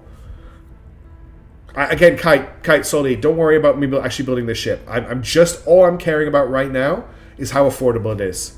I don't really care about the modules. I don't care about the guns. I'm looking at how much is this ship going to cost me to field if I want to start building like an Earth defense fleet.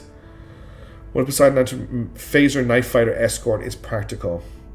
I mean, so the phaser armor effectiveness, you need to be close. So you could drop this down to like what, 3 engines?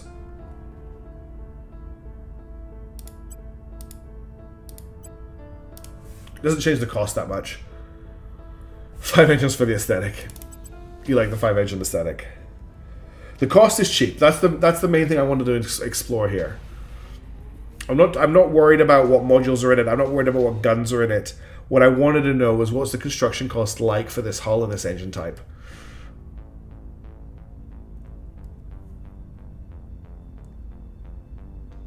So it's pretty cheap to run. And then the other thing that you were interested in was the escort with the Poseidon, this, and then we go for, you were thinking about 2 of these, and probably, I guess, like just 2 laser engines and a bunch of armor. So that would be, I actually wouldn't spend exotics on an escort, to be completely honest with you. So it wouldn't be the ultraviolet laser batteries. It would come down to, it would have to be ultraviolet arc lasers, which against armor are pretty awful.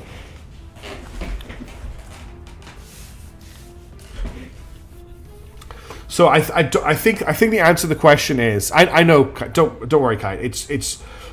I'm looking at costs. I'm looking at costs. I'm not looking at actually designing these ships to build them. I mean, that's 3.9 Gs of combat acceleration. It's fast and maneuverable. I just don't think the Poseidon drive is the drive that we were hoping it to be. Let's see what comes from Pulsed. Let's see what comes from Pulsed before we. So Pulsed propulsion, heavy Pulsed propulsion is going to arrive in March. Let's wait and see what we get with that. The Poseidon is the best drive we have, but Pulsed propulsion is on the cusp, and we may as well see what we get with that.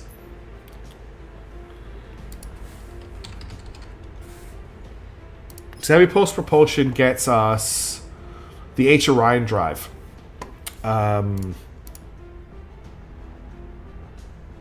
Yeah. So the H Orion drive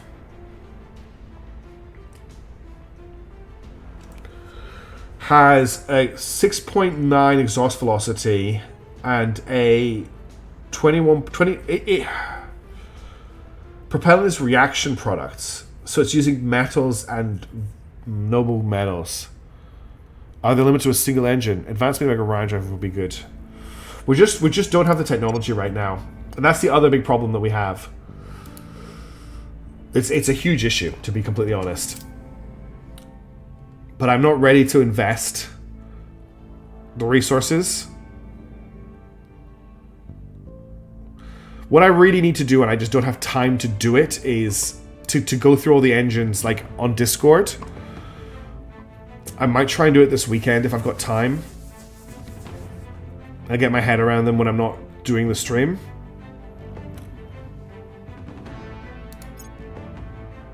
Because it's hard, it's really hard to properly evaluate them this way. Okay, they're bombarding somebody different now. They are bombarding the Centurions. So I can swap those armies around. Where are they? So you guys are not the Centurions, or you're the Black Narrows. So Centurions, okay. That's frustrating. They're bombarding my Chinese army, which I don't really want to pull out. Let's retreat you guys here, and then I'll bring you guys back in. We are still winning. So one of the things we need to do, Noob Master, is phasers require exotics, which is this resource up here. The only way we can get exotics is by destroying enemy ships. And in order to get our win condition, which is to leave the solar system, we need a certain number of exotics to build our colony ship. So I have to be really careful on how many exotics I spend on combat ships. So that's why I'm not going crazy with phasers, but I do intend to use phasers. Okay, that's another... Oh, violent revolution has overthrown the government of North Korea. Who is now in control of North Korea? I always lose North Korea, which is very bad. The servants have overthrown the government in North Korea. Interesting. We should take North Korea right now. We don't have a claim on it, do we? Oh, we do have a claim on Pyongyang. But I mean, it's a mess of a country. GDP is 8 billion and going down. Okay, focus. So first things first, we need to defend Russia. Securing our control. Yeah, that's something we need to start doing, is we need to embrace our marine culture and start taking any bases. Do I invade? North Korea has a nuke, though, and all the problems, yes. Do I invade? I've got 7 armies here. I could send 4 in here and 3 in here.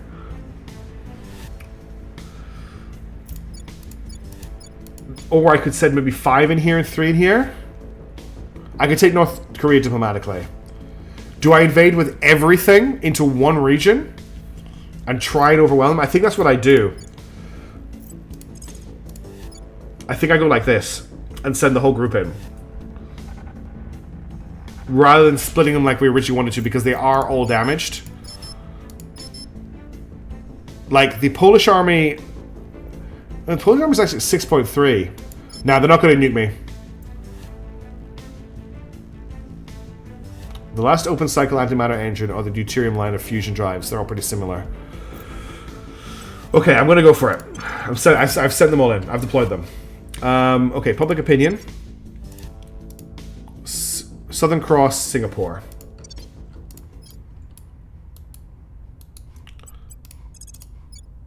We'll make our appeal. Where to? Where is he that there are castles? What country is he in? Where are you? Oh, it's the Great Wall of China. I was like, where is he right now? I will tell our story.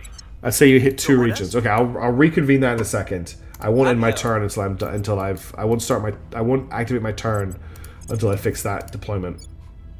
Offering support. I'm just doing advisement in the countries that are involved in this fight right now, because there's not a ton for my people to do while I'm not taking territory, using them. Okay, so at the moment I have 7 armies moving in here. What I will do is I will redirect 3 of those armies into here. I'm going to send 2 of those armies, I think, to start with. And I think I will also... what else do I have? These guys are finishing off the Pakistani army. These guys are holding Beijing. I think that's all we'll do for now. We'll see how that plays out. But I think I need to hit them as hard as possible.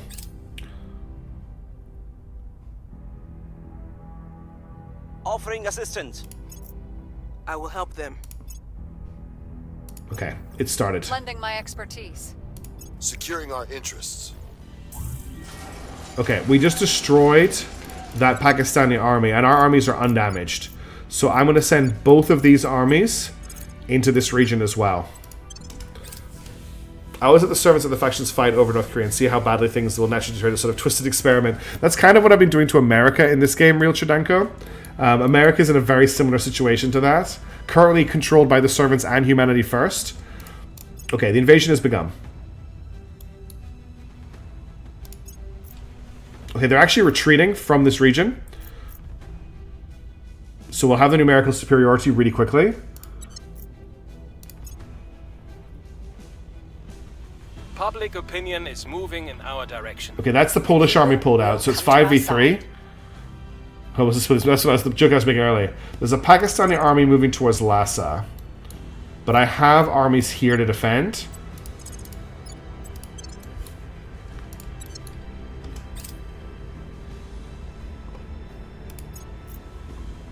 That's another alien assault ship coming to Earth.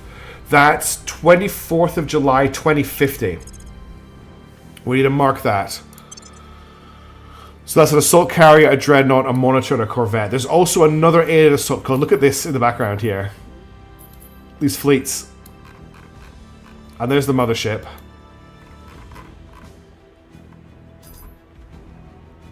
That's one fleet. Is it one fleet? Yeah, that's the Doom fleet. That's our current Doom fleet. Oh my god.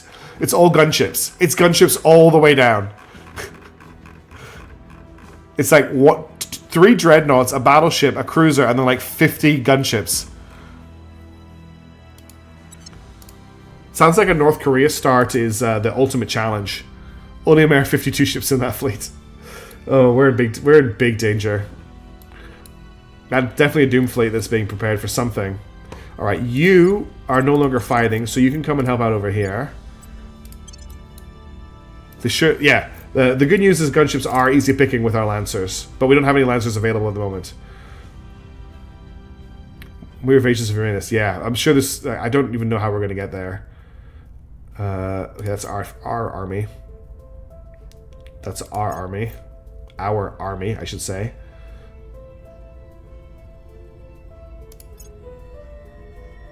With 5 billion armor. Yes, like ours are. The seminary is moving to Guwahati. The Bangladeshi army is expected to arrive. So where are they moving to? Okay, they're moving there because we just pulled out. So what I want to do is I want to redirect this Chinese army to defend here. Hey Shinobu, you've made it right for the end of the stream. I'm so sorry to tell you that. I've been going for 3 hours already. I'm so sorry. But good to see you. Yeah, that's a good point, Toasted, actually. It should be really good about them. Rostov-on-Don. Yeah, okay, that's here. Gunships can pack a lot of armor for how the size of them.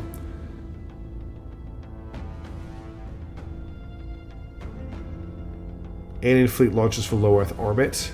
What is this fleet? Destroyer, destroyer. It's another scanning fleet. Okay, this is a big problem. They're getting away with a lot of these in Earth orbit at the moment, so their research is building up.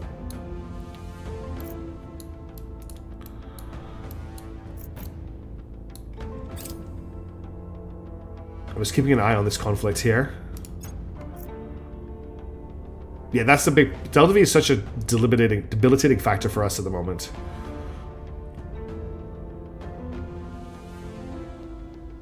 I hope they don't build max armor gunships. I think one of the American armies just disappeared. There was 3 here a second ago, now there's only 2. But I didn't get a notification that any had been destroyed, and I don't see any in any of the regions nearby, so I don't know what happened. There were definitely 4 armies here. One of the armies retreated. What happened to the 3rd army?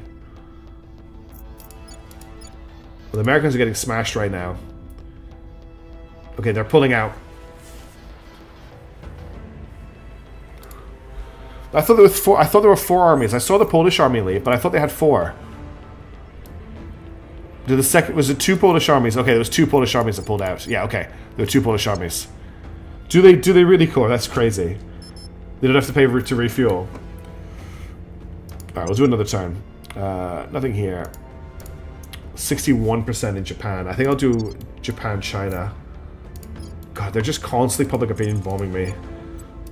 It's like playing whack-a-mole at this point in the campaign. I'm here. Once I get all these countries We must amalgamated persuade into the people. one, it'll be much easier for I'm me. here. Standing by for orders. We'll do an advise here. Offering counsel. We'll do Ready an to go. advise in Japan. Lending my expertise. And we'll do an advise here as well. Offering assistance. All game space for realism and then give the aliens magic space field that defies physics. Yep. We have a module like the Hydron Trap that gives plus 100 instead of plus 50. Wow. That's crazy powerful. Russia takes control of Rostov-on-Don. Cool. Rostov-on-Don is now ours. Pakistani army moving towards Lhasa. Lhasa is defended, right? Yeah, okay. I don't know why they're making that move, but they're moving into two armies that are going to smash them. But what I'm going to do is I'm going to take this army and I'm going to move them down to Makachakalaka? Makachakalaka. This place. We're going here. Is this part of Russia? Is Makachakalaka part of Russia? I don't think it is. We'll check if we've got a claim on it. Yes, we do have a claim on Makachakalaka.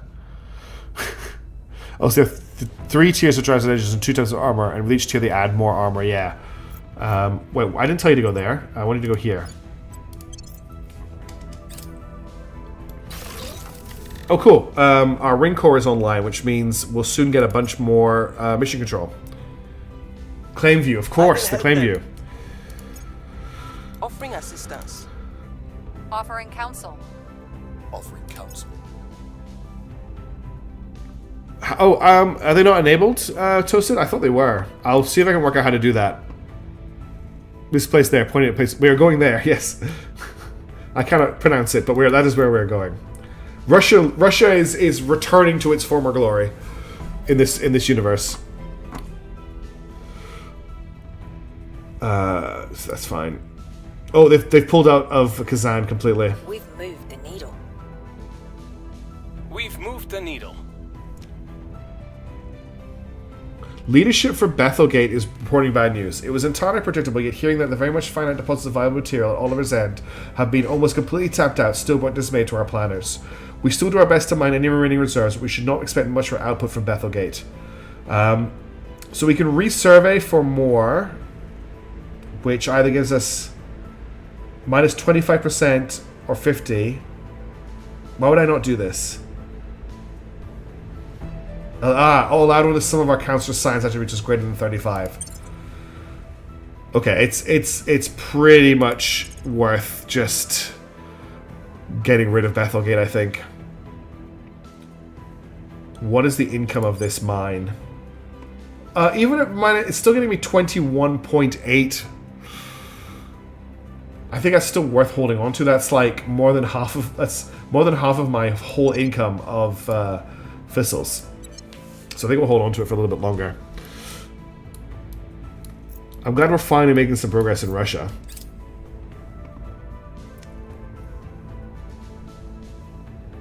Yeah, it's definitely to help the AI out. It's always try hold at Thistle lines. Russia took control of Machakalakalaka. And we took control of Kazan as well. So we will now move this army into Minsk, which is not mountainous. I will move this army into Moscow. But we do have some damaged armies here, so I'm gonna just leave this army. Oh, wet Navy modernization is done. That's huge. Yeah, I think I'm going to do some repairs. I didn't realize there's so many damaged armies. The game does not like opening the research screen anymore. Okay, what do we want to grab for research here?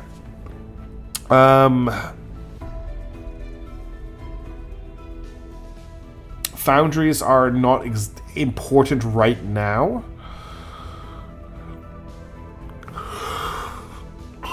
The odds have hit me really hard. It's definitely time to wrap up the stream, I think. But we'll get this research sorted and we'll sort out our armies.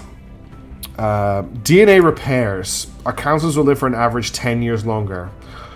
Do we want to pick this up before it becomes a problem? Because all of our counselors are getting a little bit long in the tooth. I think I'm going to grab DNA repairs. We've got Pacific Defense League is about to complete, and Rapid Distillation Techniques. So I think that's good. Okay, let's cancel all of these orders. And that all of these will sit here. Nope, I need to do it for all of them. I need to also click cancel operation. I love that there's one Russian army in here helping with the liberation of their homeland. Alright, so we've expanded the borders of Russia by quite a lot. We'll continue to take all of the non-mountainous regions, and then we can consolidate and push the mountainous ones together. And we're now getting quite a lot of border pressure on public opinion as well, although because they are alien administration, that doesn't really matter very much.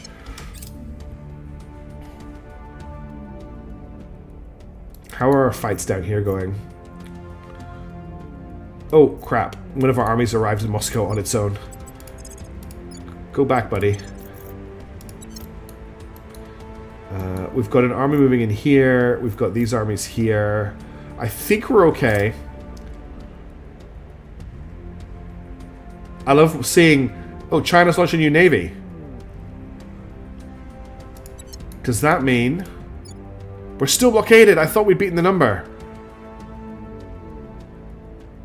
Okay, we're still blockaded. I thought that was enough.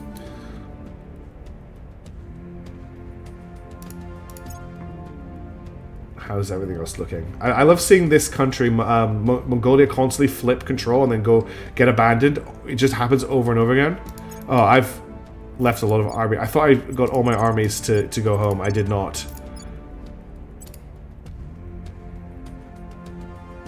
The game's frozen for a second.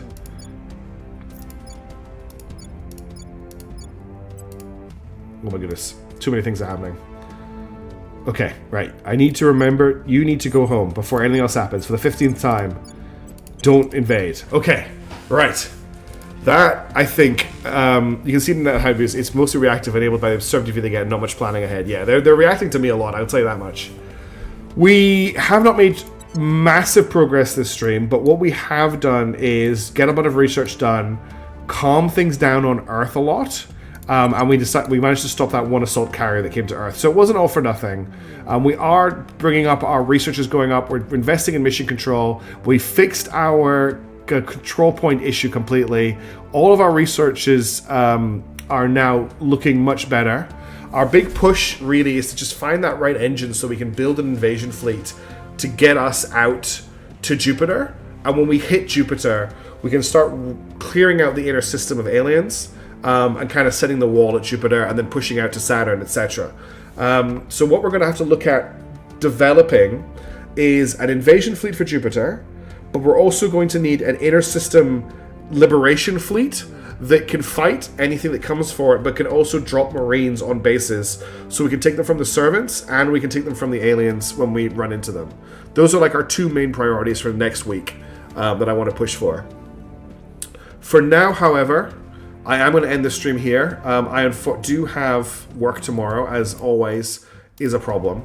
So I'm not going to push it too late. We've got a longer stream than normal. We've gone for 3.25 hours, which I think is pretty good. I think the progress is nice.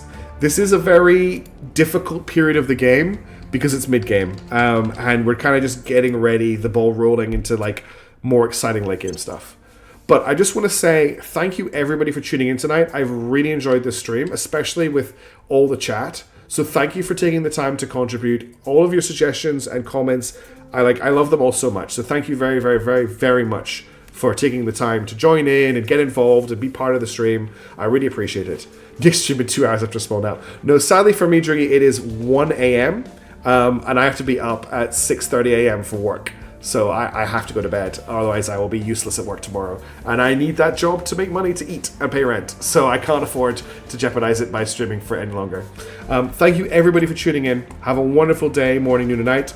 I'll have a Voices of the Void for you tomorrow, and there's some other stuff coming up very soon, I promise you, that will hopefully be fun on the YouTube channel. But until then, have a great one. I'll see you later. Bye.